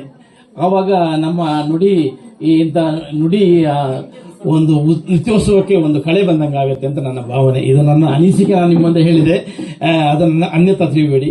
ಅದನ್ನ ಇಂಥ ಸುಂದರ ಸಂಜೆ ಎರಡು ಮಾತಾಡಲಿಕ್ಕೆ ನನಗೆ ಚಾನ್ಸ್ ಕೊಟ್ಟದಕ್ಕಾಗಿ ನಿಮಗೆಲ್ಲರೂ ಅಭಿನಂದನೆ ಸಲ್ಲಿಸುತ್ತಾ ಗೌರವಾನ್ವಿತ ಅಧ್ಯಕ್ಷರೇ, ಪದಾಧಿಕಾರಿಗಳೇ ಹಾಗೂ ನನ್ನ ಮುಂಭಾಗದಲ್ಲಿರುವಂತಹ ಎಲ್ಲ ನನ್ನ ಕನ್ನಡದ ಮನಸ್ಸುಗಳೇ, ಪತ್ರಕರ್ತರೇ ಹಾಗೂ ಸಹೋದರರೇ, ಕಲಿಯೋಕೆ 100 ಭಾಷೆ, ಆಡೋಕೆ ಒಂದೇ ಭಾಷೆ, ಅದುವೇ ಕನ್ನಡ ಅಂತ. ನಮಗೆ ಬಹುಶಃ ನಮ್ಗೆ ಇಲ್ಲಿರುವ ಯಾರಿಗೂ ಕನ್ನಡ ಬಿಟ್ಟು ಬೇರೆ ನಮ್ಗೆ ಯಾರಿಗೂ ವ್ಯವಹಾರಿಕ ಭಾಷೆ ಇಲ್ಲ. ಹಾಗಾಗಿ ನಾವು ಖಂಡಿತವಾಗ್ಲೂ ಕನ್ನಡವನ್ನು ಉಳಿಸಿ ಬೆಳೆಸಿಕೊಂಡು ಹೋಗ್ತಾ ಇದ್ದೇವೆ ಅನ್ನೋದು ನಮ್ಗೆ ಬಹಳ ಖುಷಿ ಮತ್ತೆ ಹೆಮ್ಮೆಯ ವಿಚಾರ. ನಾವೆಲ್ಲರೂ ಕೂಡ ಮಾತೃಭಾಷೆ ಬೇರೆ ಇದ್ರೂ ಕೂಡ ನಮ್ಗೆ ಅದರದ್ದು ಲಿಪಿ ಗೊತ್ತಿಲ್ಲ. ನಾವು ಬಹಳ ಸ್ಪಷ್ಟವಾಗಿ ಸುಂದರವಾಗಿ ಬರೆಯಕ್ಕೆ, ಮಾತಾಡ್ಲಿಕ್ಕೆ ಅಥವಾ ಏನಾದ್ರೂ ಸುಂದರ ಪದಗಳನ್ನು ಜೋಡಿಸಕ್ಕೆ ಸಾಧ್ಯ ಇರುವುದು ಕನ್ನಡದಲ್ಲಿ ಮಾತ್ರ. ನಾವು ಇವತ್ತು ಎಲ್ಲರ ಕನ್ನಡ ಮನಸ್ಸುಗಳು ಸೇರಿ ಈ ಕುಂಬ್ಳಡಿಕೆಯಲ್ಲಿ ಒಂದು ಸುಂದರ ಕಾರ್ಯಕ್ರಮವನ್ನು ಆಯೋಜನೆ ಮಾಡಿದ್ದಾರೆ. ಈ ಕಾರ್ಯಕ್ರಮಕ್ಕೆ ನಮ್ಮನ್ನೆಲ್ಲರನ್ನು ಕರೆದಿದ್ದಾರೆ. ಆ ಮನೆಯವರಿಗೆ ಹಾಗೂ ಚಂಪಕ ರಾಘವೇಂದ್ರ ಅವರಿಗೆ ಹಾಗೂ ಈ ಕಾರ್ಯಕ್ರಮವನ್ನು ಆಯೋಜನೆ ಮಾಡಿದಂತಹ ನಮ್ಮ ಕರ್ನಾಟಕ ಲೇಖಕಿಯರ ಸಂಘದ ಅಧ್ಯಕ್ಷರಿಗೆ, ಪದಾಧಿಕಾರಿಗಳಿಗೆ ಹಾಗೂ ಕನ್ನಡ ಸಾಹಿತ್ಯ ಪರಿಷತ್ತಿನ ಎಲ್ಲರಿಗೂ ಕೂಡ ಧನ್ಯವಾದವನ್ನು ಹೇಳ್ತಾ, ನನಗೆ ಈ ಸುಂದರ ಅವಕಾಶವನ್ನು ಕೊಟ್ಟಿದ್ದಾರೆ. ಭಾರಿಸು ಕನ್ನಡ ಡಿಂಡಿಮವ, ಓ ಕರ್ನಾಟಕ ಹೃದಯ ಶಿವ ಎಂಬ ಮಾತಿನಂತೆ ನಾವೆಲ್ಲರೂ ಕೂಡ ಆ ಕವಿವಾಣಿಯಂತೆ ಕನ್ನಡದ ಭಾಷೆಯ ಡಿಂಡಿಮವನ್ನ ಎಲ್ಲ ಕಡೆ ಸಾರೋಣ ಅಂತ ಹೇಳಿ ಆಶಿಸುತ್ತಾ ಎಲ್ಲರಿಗೂ ಧನ್ಯವಾದಗಳು. ಬಹಳ ಸೊಗಸಾಗಿ ಕನ್ನಡದ ಒಂದು ಅಭಿಮಾನವನ್ನ ವ್ಯಕ್ತಪಡಿಸಿದ್ದಾರೆ ನನ್ನ ಗೆಳತಿಯಾಗಿರುವಂತಹ ಶ್ರೀಮತಿ ಸುಜಯ ಅವರು. ನಿಜವಾಗ್ಲೂ ಈ ನವೆಂಬರ್ ತಿಂಗಳ ಒಂದು ಕನ್ನಡ ರಾಜ್ಯೋತ್ಸವ 2025 ಕನ್ನಡ ರಾಜ್ಯೋತ್ಸವ ನಮ್ಮ ಮನದಲ್ಲಿ ಅಚ್ಚಳಿಯದಂತೆ ಉಳಿಯುತ್ತೆ. ಯಾಕಂದ್ರೆ ಹಚ್ಚ ಹಸುರಿನ ಈ ಪ್ರಕೃತಿ ಮಡಿಲಿನಲ್ಲಿ ಬಹಳ ಸುಂದರವಾದ ಆಯೋಜನೆ. ಅವರಿಗೆ ನಿಜವಾಗಲೂ ನಾವು ಜೋರಾಗಿ ಚಪ್ಪಾಳೆಯ ಮೂಲಕ ಅಭಿನಂದನೆಯನ್ನು ಸಲ್ಲಿಸಲೇಬೇಕು. ಶ್ರೀಮತಿ ಚಂಪಕ ರಾಘವೇಂದ್ರ ಅವರು ಕಳೆದ ಬಾರಿಯೇ ಅವರ ಈ ಒಂದು ಆತಿಥ್ಯವನ್ನು ನೀಡಬೇಕು ಅಂತ ನಮ್ಮಲ್ಲಿ ಕೇಳ್ಕೊಂಡಿದ್ರು. ಅವರ ಏನೋ ಒಂದು ಸಣ್ಣ ತೊಂದರೆಯಿಂದ ಈ ಜಾಗದಲ್ಲಿ ಮಾಡ್ಲಿಕ್ಕಾಗ್ಲಿಲ್ಲ. ಈ ವರ್ಷ ಅವರು ಪಟ್ಟು ಹಿಡಿದು ಅವರ ಎಲ್ಲಾ ಕೆಲಸಗಳನ್ನ ಬದಿಗಿಟ್ಟು ಬಹಳ ದಿನಗಳಿಂದ ಒಂದು ಕಾತುರರಾಗಿ ಈ ಕಾರ್ಯಕ್ರಮವನ್ನು ಆಯೋಜನೆ ಮಾಡಿದ್ದಾರೆ. ಅವರಿಗೆ ಎಲ್ಲರ ಪರವಾಗಿ, ನಮ್ಮ ಮಹಿಳಾ ಘಟಕದ ಪರವಾಗಿ ಹಾಗೆ ಲೇಖಕರ ಸಂಘದ ಪರವಾಗಿ ಹೃತ್ಪೂರ್ವಕ ಧನ್ಯವಾದವನ್ನ ಸಲ್ಲಿಸ್ತಾ, ಹಸಿರೇ ಉಸಿರು ಎಂಬ ಅಧ್ಯಾಯದಿಂದ ಬಾಳುತ್ತಿದ್ದ ನಮ್ಮೆಲ್ಲರ ಪ್ರೀತಿಯ ಹಿರಿಯ ಜೀವ ಸಾಲುಮರದ ತಿಮ್ಮಕ್ಕ ಮೊನ್ನೆ ತಾನೆ ಅಂದರೆ ನವೆಂಬರ್ 14 ಮಕ್ಕಳ ದಿನಾಚರಣೆಯನ್ನು ಇಹಲೋಕದ ಪಯಣವನ್ನ ಮುಗಿಸಿದರು. ಅವರು ತಮ್ಮ ಜೀವನವನ್ನ ಮಾದರಿಯಾಗುವಂತೆ ಜೀವಿಸಿ ನಮಗೊಂದು ಜೀವನ ಮೌಲ್ಯವನ್ನ ಬಿಟ್ಟು ಹೋಗಿದ್ದಾರೆ. ಅವರ ಹೆಸರಿನಲ್ಲೇ ಸೇರಿರುವಂತೆ ಸಾಲು ಸಾಲು ಗಿಡಗಳನ್ನ ನೆಟ್ಟು ಅದನ್ನ ಹೆಮ್ಮರವಾಗಿ ಬೆಳೆಸಿದಂತಹ ಮಹಾತಾಯಿ ಈ ತಿಮ್ಮಕ್ಕ. ತಮಗೆ ಮಕ್ಕಳಿಲ್ಲ ಎಂಬ ನೋವನ್ನು ಮರೆಯಲು ಗಿಡಗಳನ್ನು ನೆಡಲು ಆರಂಭಿಸಿದರು. ಸಾಮಾನ್ಯವಾಗಿ ಪರಿಸರದ ಬಗ್ಗೆ ಜಾಗೃತಿ ಮೂಡಿ ಗಿಡಗಳನ್ನ ನೆಡುವವರನ್ನ ನಾವು ನೋಡಿದ್ದೇವೆ. ಆದರೆ ನೆಟ್ಟ ಗಿಡಗಳಿಗೆ ನೀರುಣಿಸುವ ಕೈಂಕರ್ಯಕ್ಕೆ ಬಹಳ ದಿಟ್ಟತನದಿಂದ ಗಟ್ಟಿತನ ಬೇಕಾಗುತ್ತದೆ. ಏಕೆಂದರೆ ನೆಟ್ಟ ಸಾಲು ಸಾಲು ಗಿಡಗಳು ಕಿಲೋಮೀಟರ್ ಗಟ್ಟಲೆ ಇರುತ್ತದೆ. ಆದರೆ ಅದಕ್ಕೆ ಆರೈಕೆ ಮಾಡಿ ಇಂದಿಗೂ ಜೀವಂತವಾಗಿಸಿರುವುದರಿಂದ ನಮ್ಮ ತಿಮ್ಮಕ್ಕ ಶತಾಯುಷಿಯಾಗಿ ತನ್ನ ಜೀವನವನ್ನ ಮುಗಿಸಿದರು. ಇವರ ಬಗ್ಗೆ ಹೇಳಕ್ಕೆ ಬಹಳಷ್ಟಿದೆ.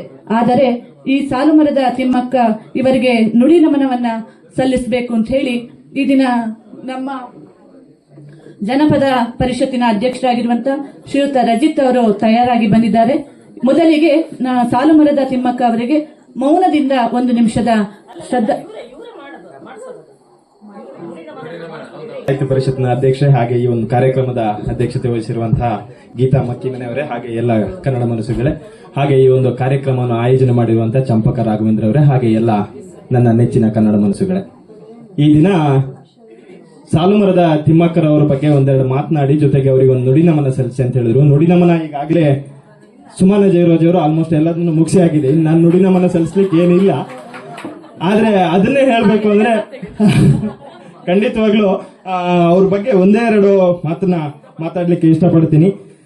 ಅವರು ನಿಜವಾಗ್ಲೂ ವೃಕ್ಷ ಮಾತೆ ಅನ್ನೋದಕ್ಕಿಂತ ಹೆಚ್ಚಾಗಿ ಅವರೆಲ್ಲರೂ ಕೂಡ ಒಂದು ಗಾಳಿ ಬೆಳಕು ಏನಾದ್ರು ಇವತ್ತು ಸಮೃದ್ಧವಾಗಿ ಇದೆ ಅಂತಾದ್ರೆ ಅಂತವರ ಕೊಡುಗೆ ಸಾಕಷ್ಟಿದೆ. ಶ್ರೀಯುತರು 1911ನೇ ಇಸವಿಯಲ್ಲಿ ಜನಿಸ್ತಾರೆ. ತಂದೆ ಚಿಕ್ಕರಂಗಯ್ಯ, ತಾಯಿ ವಿಜಯಮ್ಮ. ಜೀವನೋಪಾಯಕ್ಕಾಗಿ ಕಲ್ಲು ಗಣಿಗಾರಿಕೆಯನ್ನು ಮಾಡುತ್ತಿದ್ದಂತಹ ಇವರು ದಿನಗೂಲಿ ನೌಕರರಾಗಿ ಕೆಲಸ ಮಾಡ್ತಿರ್ತಾರೆ.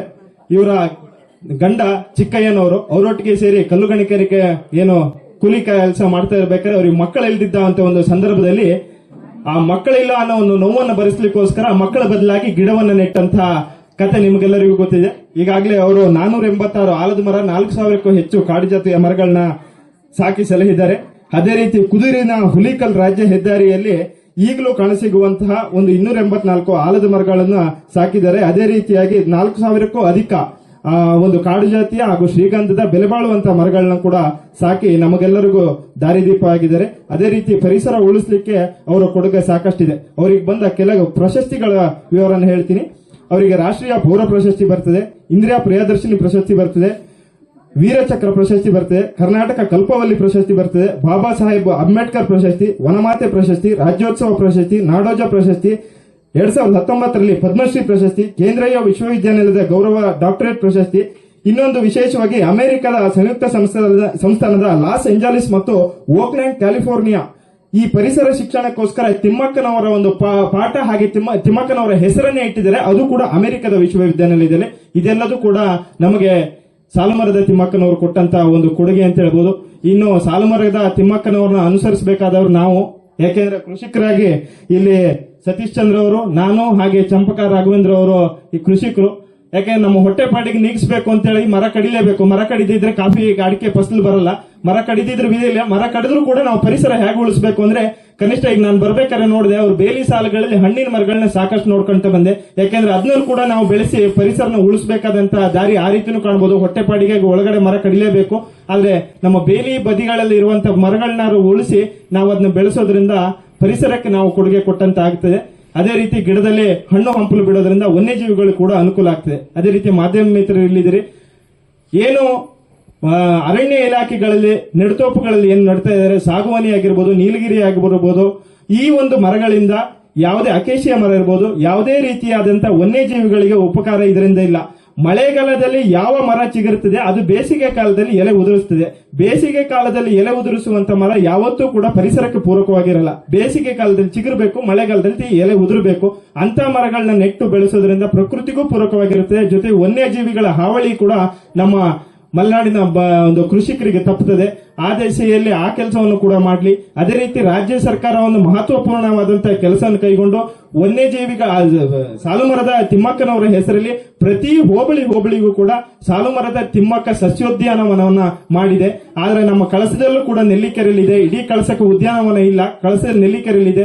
ಅದಕ್ಕೊಂದು ಪುನಶ್ಚೇತನಗೊಳಿಸುವಂತ ಕೆಲಸ ಕೂಡ ಆಗ್ಬೇಕಿದೆ. ಆ ದಿಸೆಯಲ್ಲಿ ನೀವು ಕೂಡ ಬೆಳಕು ಚೆಲ್ಲಿ, ಅವರು ಕೂಡ ನಮ್ಮ ಇಲಾಖೆಗಳು ಕೂಡ ಬೆಳಕು ಚೆಲ್ಲಿ ಆ ಸಸ್ಯೋದ್ಯಾನವನವನ್ನ ಇನ್ನಷ್ಟು ಪುನಶ್ಚೇತನಗೊಳಿಸಲಿ, ಇನ್ನಷ್ಟು ಯಶಸ್ವಿ ಆಗಲಿ. ಸಾಲುಮರದ ತಿಮ್ಮಕ್ಕ ಹೆಸರನ್ನ ನಾವು ಉಳಿಸುವಂತ ಕೆಲಸವನ್ನ ಮಾಡೋಣ ಅಂತ ಹೇಳ್ತಾ ನನಗೆ ಅವಕಾಶ ಕೊಟ್ಟಂತ ತಮ್ಮೆಲ್ಲರಿಗೂ ಒಂದಿವಸ ನನ್ನ 2 ಮಾತನ್ನು ಮುಗಿಸ್ತೀನಿ. ಧನ್ಯವಾದಗಳು. 19/11/2025 ಅಭಿನಂದನಾ ಪತ್ರ ಶ್ರೀ ಸುದೀಪ್ ಸುವರ್ಣ ಅವರಿಗೆ ಪತ್ರಿಕಾ ಮತ್ತು ಮಾಧ್ಯಮ ಕ್ಷೇತ್ರದಲ್ಲಿ ಜೊತೆಯಲ್ಲಿ ಕನ್ನಡ ನಾಡು ನುಡಿ ಹಾಗೂ ಸಾಹಿತ್ಯ ಕ್ಷೇತ್ರಕ್ಕೆ ಸಲ್ಲಿಸಿರುವ ಅಪಾರ ಸೇವೆಗಾಗಿ ಈ ಅಭಿನಂದನಾ ಪತ್ರವನ್ನ ಗೌರವಪೂರ್ವಕವಾಗಿ ಸಮರ್ಪಿಸುತ್ತಿದ್ದೇವೆ. ಶ್ರೀಮತಿ ಡಾಕ್ಟರ್ ಜಾನಕಿ ಸುಂದರೇಶ್, ಅಧ್ಯಕ್ಷರು ಕನ್ನಡ ಸಾಹಿತ್ಯ ಪರಿಷತ್ ಮಹಿಳಾ ಘಟಕ, ಶ್ರೀಮತಿ ಗೀತಾ ಮಕ್ಕಿಮನೆ, ಅಧ್ಯಕ್ಷರು ಕನ್ನಡ ಲೇಖಕಿಯರ ಸಂಘ ಕಳಸ.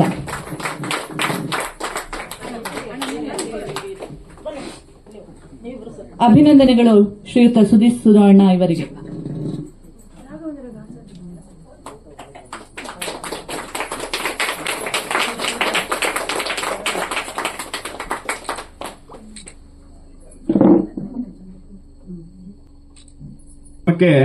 ಹೋದಾಗ ನಾಡಗೀತೆಯನ್ನ ಪ್ರಸ್ತುತಪಡಿಸಿದ್ರು. ಯಾವ ಕಾರ್ಯಕ್ರಮ ಅನ್ನೋ ವಿಚಾರ ಬೇಡ.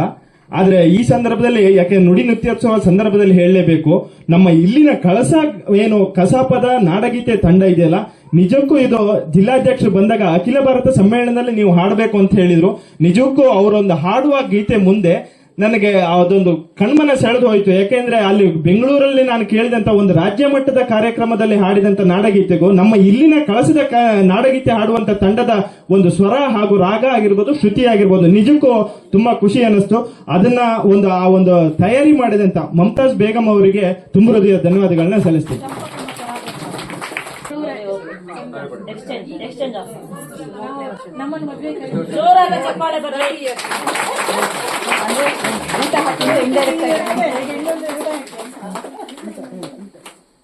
ಇಲ್ಲ ನಾವೆಲ್ಲ ನೋಡ್ಲೇ ಇಲ್ಲ.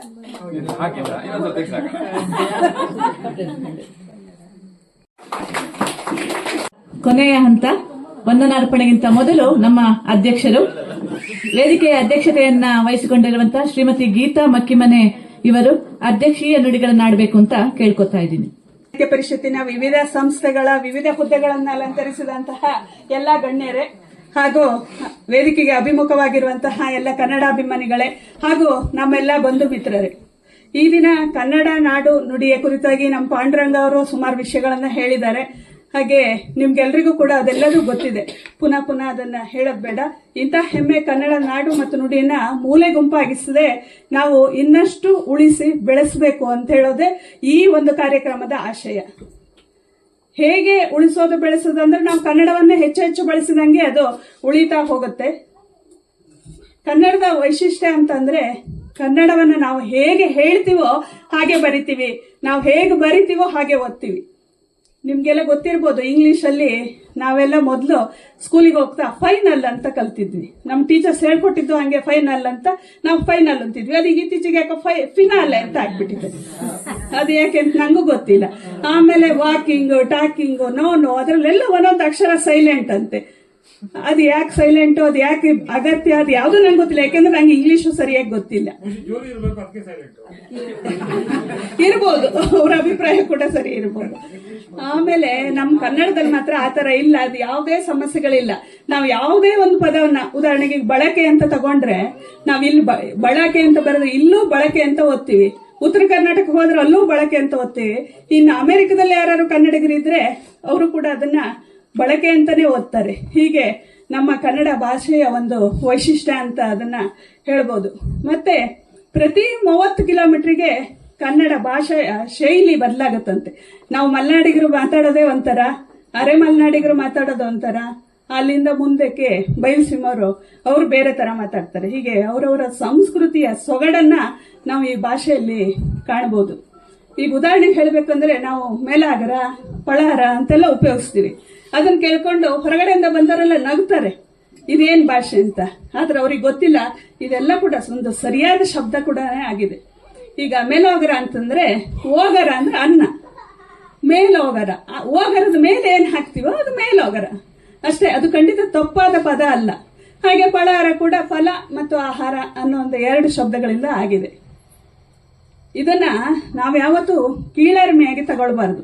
ನಮ್ಗೆ ಯಾರೇ ನಗಲಿ ಏನೇ ಮಾಡ್ಲಿ, ನಮ್ಮ ಮೂಲ ಭಾಷೆ ಏನಿದೆ ಅದನ್ನ ಬಿಡಬಾರ್ದು. ಹೀಗೆ ಮಾಡ್ತಾ ಹೋಗೋದ್ರಿಂದ ಏನಾಗುತ್ತೆ ಅಂದ್ರೆ ನಮ್ಮ ಭಾಷಾ ಸಂಪತ್ತು ಕಡಿಮೆ ಆಗ್ತಾ ಹೋಗುತ್ತೆ.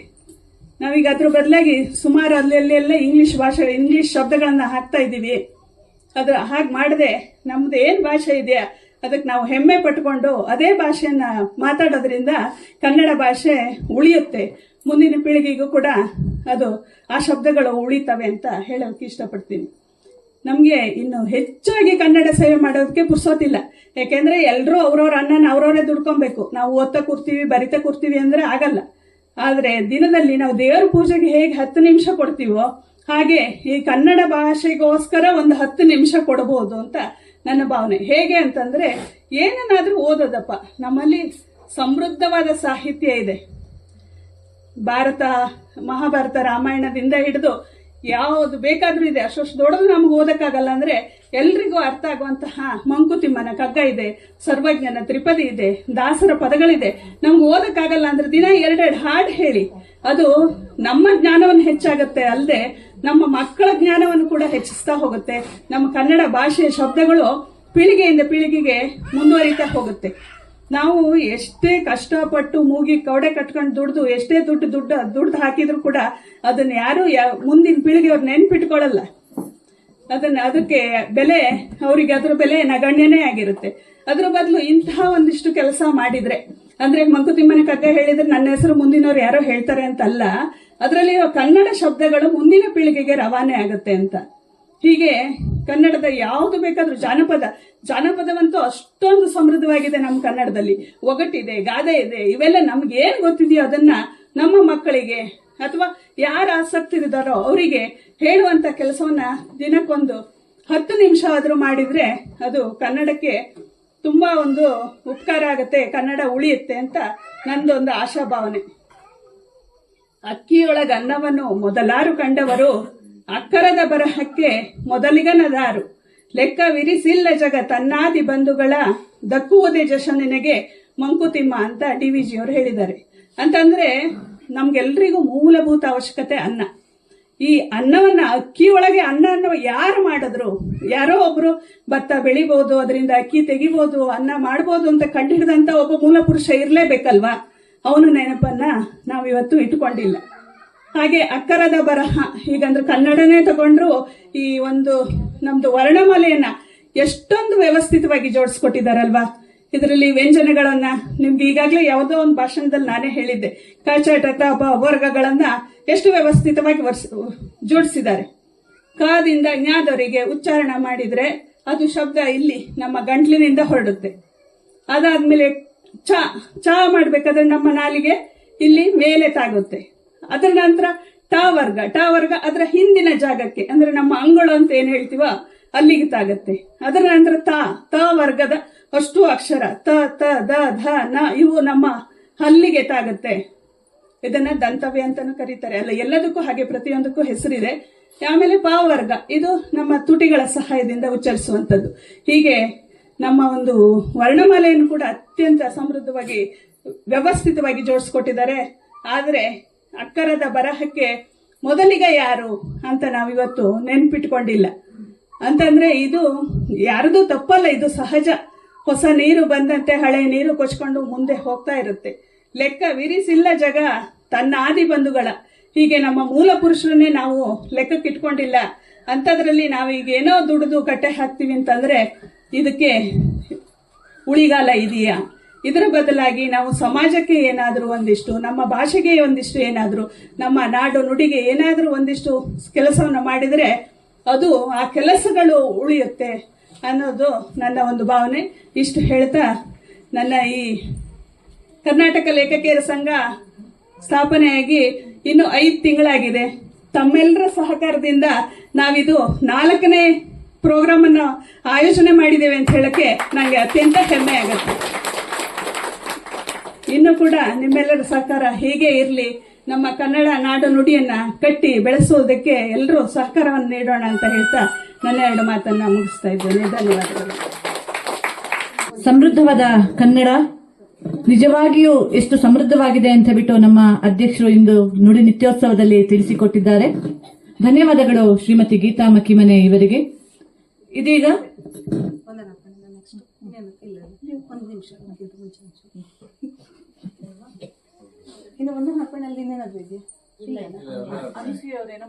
ಅದೇ ಒಂದು 2 ವಿಷಯ ಅಷ್ಟೇ.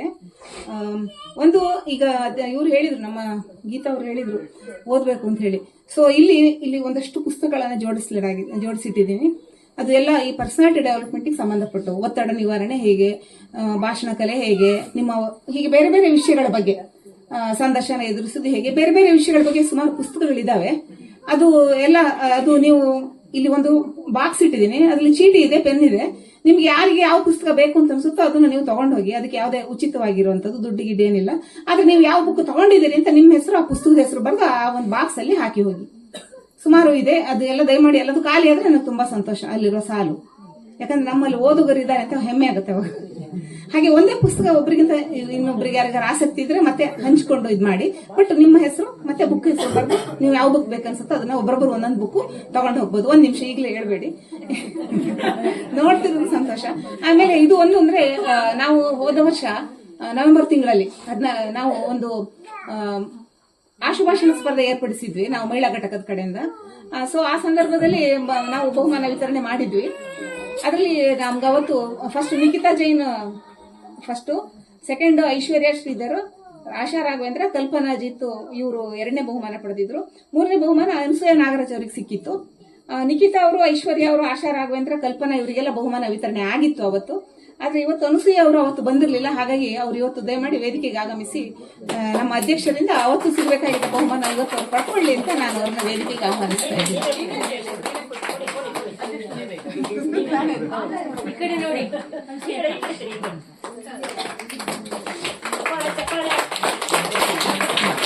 ಧನ್ಯವಾದ. ಯಾರಿಗೂ ಹಾಗೂ ಮುಂಭಾಗದಲ್ಲಿರುವ ಎಲ್ಲ ಕನ್ನಡದ ಅಭಿಮಾನಿಗಳಿಗೂ ವಂದಿಸುತ್ತಾ ನಮಸ್ಕರಿಸುತ್ತಾ, ನಾನು ಇವತ್ತು ನಮ್ಮ ಅಜ್ಜನ ಮನೆಯಲ್ಲಿ ಪ್ರೋಗ್ರಾಮ್ ಆಗಿದ್ದು ನನಗೆ ತುಂಬಾ ಸಂತೋಷ. ಮೊದಲಿನಿಂದಲೂ ನನಗೆ ಕನ್ನಡ ಅಂದ್ರೆ ಯಾಕೋ ತುಂಬಾ ಇಷ್ಟ. ಕುದುರೆಮುಖದಲ್ಲಿರುವಾಗ ಕನ್ನಡದ ಕೆಲವು ಕಾರ್ಯಕ್ರಮಗಳಿಗೆಲ್ಲ ನಾವು ಭಾಗವಹಿಸ್ತಾ ಇದ್ವಿ, ಸ್ಪರ್ಧೆ ಹಾಗೂ ಈಗ. ಹಾಗೆ ಕನ್ನಡದಲ್ಲೇ ನನ್ನ ಮಕ್ಕಳಿಗೂ ಕೂಡ ಮಮ್ಮಿ ಡ್ಯಾಡಿ ಅಂತ ಎಲ್ಲರೂ ಹೇಳ್ಕೊಡ್ತಾ ಇದ್ರು. ನಾನು ಅದನ್ನು ಇಷ್ಟಪಡ್ಲಿಲ್ಲ, ಅಪ್ಪ ಅಮ್ಮ ಅಂತಾನೆ ಹೇಳ್ಕೊಟ್ಟೆ. ಹಾಗೆ ನನ್ ಕನ್ನಡ ಅಂದ್ರೆ ತುಂಬಾ ಇಷ್ಟ. ಹಾಗೆ ಚಂಪಕ ಅವರು ನಾವು ಯಾವಾಗಲೂ ಮಾತನಾಡ್ತಿರುವಾಗ ಏನಾದರೂ ಒಂದು ಗಾದೆ ಅಥವಾ ಯಾವುದಾದರೂ ಒಂದು ಹಾಸ್ಯ ಮಾತನಾಡಿದಾಗ ನನ್ಗೊಂದು ವಿಷಯ ಸಿಕ್ತು ಅಂತ ಅನ್ನೋರು. ಇದು ಯಾಕೆ ಹೇಳ್ತಾರೆ ಅಂತ ಗೊತ್ತಿರಲಿಲ್ಲ. ಇದು ಬಹುಶಃ ಕವಿಗಳಿಗೆ, ಬರೆಯುವವರಿಗೆ ಇದೇ ಒಂದು ಮನಸ್ಸಿನಲ್ಲಿ ಯಾವುದೋ ಯೋಚಿಸುತ್ತಲೇ ಇರ್ತಾರೆ. ನಾವು ಸಾಧಾರಣವಾಗಿ ಮಾತಾಡ್ತಾ ಇರ್ತೀವಿ. ಹಾಗೆ ಇವರು ತುಂಬಾ ದೇಶಭಕ್ತಿ ಗೀತೆ, ಹಾಸ್ಯ, ಚುಟುಕು ಮುಂತಾದವುಗಳನ್ನು ಬರೆದಿದ್ದಾರೆ. ಇನ್ನೂ ಅವರು ಎತ್ತರಕ್ಕೆ ಸಾಗಲಿ ಅಂತ. ಹಾಗೆ ಮಕ್ಕಿಮನೆ ಗೀತಾ ಅವರು ಕೂಡ ನನ್ನ ತಮ್ಮನ ಹೆಂಡತಿ. ಹಾಗೂ ಅವರು ಚೆನ್ನಾಗಿ ಕೆಲವು ಹಾಸ್ಯ, ಚುಟುಕು ಹಾಗೂ ಭಕ್ತಿಗೀತೆಗಳನ್ನು ಬರೆದಿದ್ದಾರೆ. ಚಂಪಕ ಹಾಗೂ ಗೀತಾ ಅವರು ಇನ್ನೂ ಎತ್ತರಕ್ಕೆ ಸಾಗಲಿ ಅಂತ ನಾನು ಭಗವಂತನಲ್ಲಿ ಬೇಡುತ್ತೇನೆ. ಹಾಗೆ ಇಲ್ಲಿ ಬಂದಿರುವಂತ ಕಳಸ ಕನ್ನಡ ಸಾಹಿತ್ಯ ಪರಿಷತ್ತು ಕೂಡ ಮೇಲೆ ಮೇಲೆ ಎತ್ತರಕ್ಕೆ ಸಾಗಲಿ ಅಂತ ದೇವರಲ್ಲಿ ಬಯಸುತ್ತಾ ನನ್ನ 2 ಮಾತನ್ನು ಮುಗಿಸ್ತಾರೆ ಅನ್ನೋದನ್ನ ಕಾಯ್ತಾ ಇರ್ತೀವಿ. ಹಾಸ್ಯ ಇದು ಒಂದು ನಾಗರ ಹಾವಿಂದಂತೂ ಬರೆದಿದ್ರು, ಅದು ಇವತ್ತಿಗೂ ಅವಿಸ್ಮರಣೀಯ. ಬುಸ್ ಬುಸ್, ಹೌದು, ಬಸ್ ಕಂಡಕ್ಟರ್. ಹಾಗೆ ಇದೀಗ ಗೇಮ್ ಲಕ್ಕಿ ಗೇಮ್ 2 ಇದೆ, ಅದೆಲ್ಲ ಇವಾಗ ಈಗ ಮಾಡೋಣ. ಆಮೇಲೆ ಗಲಾಟೆ ಆಗುತ್ತೆ. ಎಲ್ಲ ಹಾಡು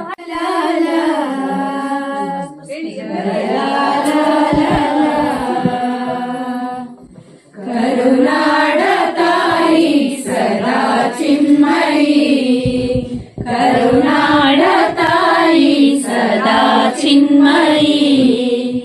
ಈ ಪುಣ್ಯ ಭೂಮಿ ನಮ್ಮ ದೇವಾಲಯ, ಪ್ರೇಮಾಲಯ ಈ ದೇವಾಲಯ. ಕರುನಾಡ ತಾಯಿ ಸದಾ ಚಿನ್ಮಯಿ. ಈ ಕನ್ನಡ ಮಣ್ಣನ್ನು ಮರಿಬೇಡ ಓ ಅಭಿಮಾನಿ, ಓ ಅಭಿಮಾನಿ. ಈ ಕನ್ನಡ ಹೆಣ್ಣನ್ನು ಚರಿಬೇಡ. ಸುಸಂಸ್ಕೃತ ಚರಿತೆಯ ತಾಯ್ನಾಡು, ಮಹೋನ್ನತ ಕಲೆಗಳ ನೆಲೆಬೀಡು. ಕೆಡಿಸದಿರು ಈ ಹೆಸರ, ಈ ಹೆಸರ. ಅಂದವೋ ಅಂದವೋ ಕನ್ನಡ ನಾಡು, ನನ್ನ ಗೂಡು ಅಲ್ಲಿದೆ ನೋಡು. ಚಂದವೋ ಚಂದವೋ ನನ್ನಯ ಹಾಡು, ಅಲ್ಲಿದೆ ನೋಡು. ಕಾವೇರಿ ಹರಿವಳು ನನ್ನ ಮನೆಯ ಅಂಗಳದಲ್ಲಿ, ಕಸ್ತೂರಿ ಮೆರೆವಳು ನನ್ನ ಮುಡಿದ ಮಲ್ಲಿಗೆಯಲ್ಲಿ. ಕಾಶಿಲಿ ಸ್ನಾನ ಮಾಡು, ಕಾಶ್ಮೀರ ಸುತ್ತಿ ನೋಡು, ಜೋಗಾದ ಗುಂಡಿ ಒಳಗ ನಾನೆಂದು ಕೂಗಿ ಹಾಡು. ಆಜಂತ ಎಲ್ಲೋರನ ಬಾಳಲ್ಲಿ ಒಮ್ಮೆ ನೋಡು, ಬಾದಾಮಿ ಐಹೊಳೆಯ ಚಂದನ ತೂಕ ಮಾಡು. ಕಲಿಯೋಕೆ ಕೋಟಿ ಭಾಷೆ, ಆಡೋಕೆ ಒಂದೇ ಭಾಷೆ ಕನ್ನಡ, ಕನ್ನಡ. ಕಸ್ತೂರಿ ಕನ್ನಡ, ಕನ್ನಡ ಹೊನ್ನುಡಿ ದೇವಿಯನ್ನು ನಾ ಪೂಜಿಸುವೆ, ಆರಾಧಿಸುವೆ. ಕನ್ನಡ ಹೊನ್ನುಡಿ ದೇವಿಯನ್ನು ನಾ ಪೂಜಿಸುವೆ, ಆರಾಧಿಸುವೆ. ಹೃದಯ ಶಿವ ಬಾರಿಸು ಕನ್ನಡ ಡಿಂಡಿಮವ, ಓ ಕರ್ನಾಟಕ ಹೃದಯ ಶಿವ. ನೀ ಮೆಟ್ಟುವ ನೆಲ ಅಲೆ ಕರ್ನಾಟಕ, ನೀನೇರುವ ಮಲೆ ಸಹ್ಯಾದ್ರಿ. ನೀ ಮುಟ್ಟುವ ಮರ ಶ್ರೀಗಂಧದ ಮರ, ನೀ ಕುಡಿಯುವ ನೀರ್ ಕಾವೇರಿ. ಎಲ್ಲಾದರೂ ಇರು ಎಂತಾದರೂ ಇರು, ಎಂದೆಂದಿಗೂ ನೀ ಕನ್ನಡವಾಗಿರು. ಕನ್ನಡ ಗೋವಿನ ಓ ಮುದ್ದಿನ ಕರು, ಕನ್ನಡತನ ಒಂದಿದ್ದರೆ ನೀನೇ ನಮ್ಮಯ ಕಲ್ಪತರು. ಬಾರಿಸು ಕನ್ನಡ ಡಿಂಡಿಮವ, ಓ ಕರ್ನಾಟಕ ಹೃದಯ ಶಿವ. ಬಾರಿಸು ಕನ್ನಡ ಡಿಂಡಿಮವ, ಓ ಕರ್ನಾಟಕ ಹೃದಯ ಶಿವ. ಹೃದಯ ಶಿವ, ಓ ಕರ್ನಾಟಕ ಹೃದಯ ಶಿವ. ಧನ್ಯವಾದಗಳು. ಹಮ್ಮಿಕೊಂಡ ನುಡಿ ನಿತ್ಯೋತ್ಸವ ಕಾರ್ಯಕ್ರಮದಲ್ಲಿ ನೀವೆಲ್ಲರೂ ಇಷ್ಟೊಂದು ಜನ ಸೇರಿದ್ದು ನಮ್ಗೆ ಇವತ್ತು ತುಂಬಾ ಖುಷಿ ಆಗ್ತಾ ಇದೆ. ಇಂದಿನ ಈ ಸಭೆಯ ಮುಖ್ಯ ಅತಿಥಿಯಾದ ಶ್ರೀಮತಿ ಗೀತಾ ಮಕ್ಕಿಮನೆ, ಅಧ್ಯಕ್ಷರು ಕರ್ನಾಟಕ ಲೇಖಕಿಯರ ಸಂಘ ಕಳಸ ತಾಲೂಕ್, ಇವರಿಗೆ ನಿಮ್ಮೆಲ್ಲರ ಪರವಾಗಿ ತುಂಬು ಹೃದಯದ ಧನ್ಯವಾದಗಳು. ಇಂದಿನ ಕಾರ್ಯಕ್ರಮ ಉದ್ಘಾಟನೆ ಮಾಡಿದ ಆರ್ ಸತೀಶ್ ಚಂದ್ರ, ಅಧ್ಯಕ್ಷರು ಕನ್ನಡ ಸಾಹಿತ್ಯ ಪರಿಷತ್ತು ಕಳಸ ತಾಲೂಕು, ಇವರಿಗೂ ನಿಮ್ಮೆಲ್ಲರ ಪರವಾಗಿ ತುಂಬು ಹೃದಯದ ಧನ್ಯವಾದಗಳು. ಆಶಯ ನುಡಿ ನುಡಿದಂತಹ ಶ್ರೀಮತಿ ಮಮತಾಜ್ ಬೇಗಂ, ಜಿಲ್ಲಾ ಸಂಚಾಲಕರು ಕನ್ನಡ ಸಾಹಿತ್ಯ ಪರಿಷತ್ತು ಮಹಿಳಾ ಘಟಕ ಚಿಕ್ಕಮಗಳೂರು, ಇವರಿಗೂ ನಿಮ್ಮೆಲ್ಲರ ಪರವಾಗಿ ತುಂಬು ಹೃದಯದ ಧನ್ಯವಾದಗಳು. ಮುಖ್ಯ ಅತಿಥಿಗಳಾಗಿ ಆಗಮಿಸಿದ ಶ್ರೀಮತಿ ಡಾಕ್ಟರ್ ಜಾನಕಿ ಸುಂದರೇಶ್, ಅಧ್ಯಕ್ಷರು ಕನ್ನಡ ಸಾಹಿತ್ಯ ಪರಿಷತ್ತು ಮಹಿಳಾ ಘಟಕ ಕಳಸ ತಾಲೂಕ್, ಇವರಿಗೂ ನಿಮ್ಮೆಲ್ಲರ ಪರವಾಗಿ ತುಂಬು ಹೃದಯದ ಧನ್ಯವಾದಗಳು. ಶ್ರೀ HR ಪಾಂಡುರಂಗ, ಜಿಲ್ಲಾ ಸಂಚಾಲಕರು ಕನ್ನಡ ಸಾಹಿತ್ಯ ಪರಿಷತ್ತು ಚಿಕ್ಕಮಗಳೂರು, ಇವರಿಗೂ ನಿಮ್ಮೆಲ್ಲರ ಪರವಾಗಿ ತುಂಬು ಹೃದಯದ ಧನ್ಯವಾದಗಳು. ಶ್ರೀ ಶೇಖರ್ ಶೆಟ್ಟಿ, ಅಧ್ಯಕ್ಷರು ಕನ್ನಡ ಸಾಹಿತ್ಯ ಪರಿಷತ್ತು ಕಳಸ ಹೋಬಳಿ, ಇವರಿಗೂ ನಿಮ್ಮೆಲ್ಲರ ಪರವಾಗಿ ತುಂಬು ಹೃದಯದ ಧನ್ಯವಾದಗಳು. ಶ್ರೀ ಪ್ರೇಮ್ ಕುಮಾರ್ ವೈ, ಸಾಹಿತಿಗಳು ಕಳಸ, ಇವರಿಗೂ ನಿಮ್ಮೆಲ್ಲರ ಪರವಾಗಿ ತುಂಬು ಹೃದಯದ ಧನ್ಯವಾದಗಳು. ಶ್ರೀಮತಿ ಸುಜಯ ಸದಾನಂದ, ಅಧ್ಯಕ್ಷರು ಕನ್ನಡ ಜಾನಪದ ಪರಿಷತ್ತು ಮಹಿಳಾ ಘಟಕ ಕಳಸ, ಇವರಿಗೂ ನಿಮ್ಮೆಲ್ಲರ ಪರವಾಗಿ ತುಂಬು ಹೃದಯದ ಧನ್ಯವಾದಗಳು. ಶ್ರೀ ರಜಿತ್ ಕೆಳಗೂರು, ಅಧ್ಯಕ್ಷರು ಕರ್ನಾಟಕ ಜಾನಪದ ಪರಿಷತ್ತು ಕಳಸ, ಇವರಿಗೂ ನಿಮ್ಮೆಲ್ಲರ ಪರವಾಗಿ ತುಂಬು ಹೃದಯದ ಧನ್ಯವಾದಗಳು. ಶ್ರೀ ಸುದೀಶ್ ಸುವರ್ಣ, ಪತ್ರಕರ್ತರು ಮತ್ತು ಮಾಧ್ಯಮ ಪ್ರತಿನಿಧಿಗಳು ಕಳಸ, ಇವರಿಗೂ ನಿಮ್ಮೆಲ್ಲರ ಪರವಾಗಿ ತುಂಬು ಹೃದಯದ ಧನ್ಯವಾದಗಳು. ಗ್ರಾಮ ಪಂಚಾಯಿತಿ ಅಧ್ಯಕ್ಷರಾದ ಸುನೀತಾ, ಇವರಿಗೂ ನಿಮ್ಮೆಲ್ಲರ ಪರವಾಗಿ ತುಂಬು ಹೃದಯದ ಧನ್ಯವಾದಗಳು. ಹಾಗೆ ಈ ಕಾರ್ಯಕ್ರಮಕ್ಕೆ ಪ್ರಾರ್ಥನೆ ಎಂದು ಬಹಳ ಸೊಗಸಾಗಿ ಹೇಳಿದ ಮಧುಮಾಲತಿ ಅವರಿಗೂ ತುಂಬು ಹೃದಯದ ಧನ್ಯವಾದಗಳು. ಹಾಗೂ ಸ್ವಾಗತವನ್ನು ಮಾಡಿದ ಸಂಧ್ಯಾ ಗಿರೀಶ್ರೀ, ಇವರಿಗೂ ನಿಮ್ಮೆಲ್ಲರ ಪರವಾಗಿ ತುಂಬು ಹೃದಯದ ಧನ್ಯವಾದಗಳು. ಬಹಳ ಸೊಗಸಾಗಿ ನಿರೂಪಣೆ ಮಾಡಿದ ಸುಮನಾ ಜಯರಾಜ್, ಇವರಿಗೂ ನಿಮ್ಮೆಲ್ಲರ ಪರವಾಗಿ ತುಂಬು ಹೃದಯದ ಧನ್ಯವಾದಗಳು.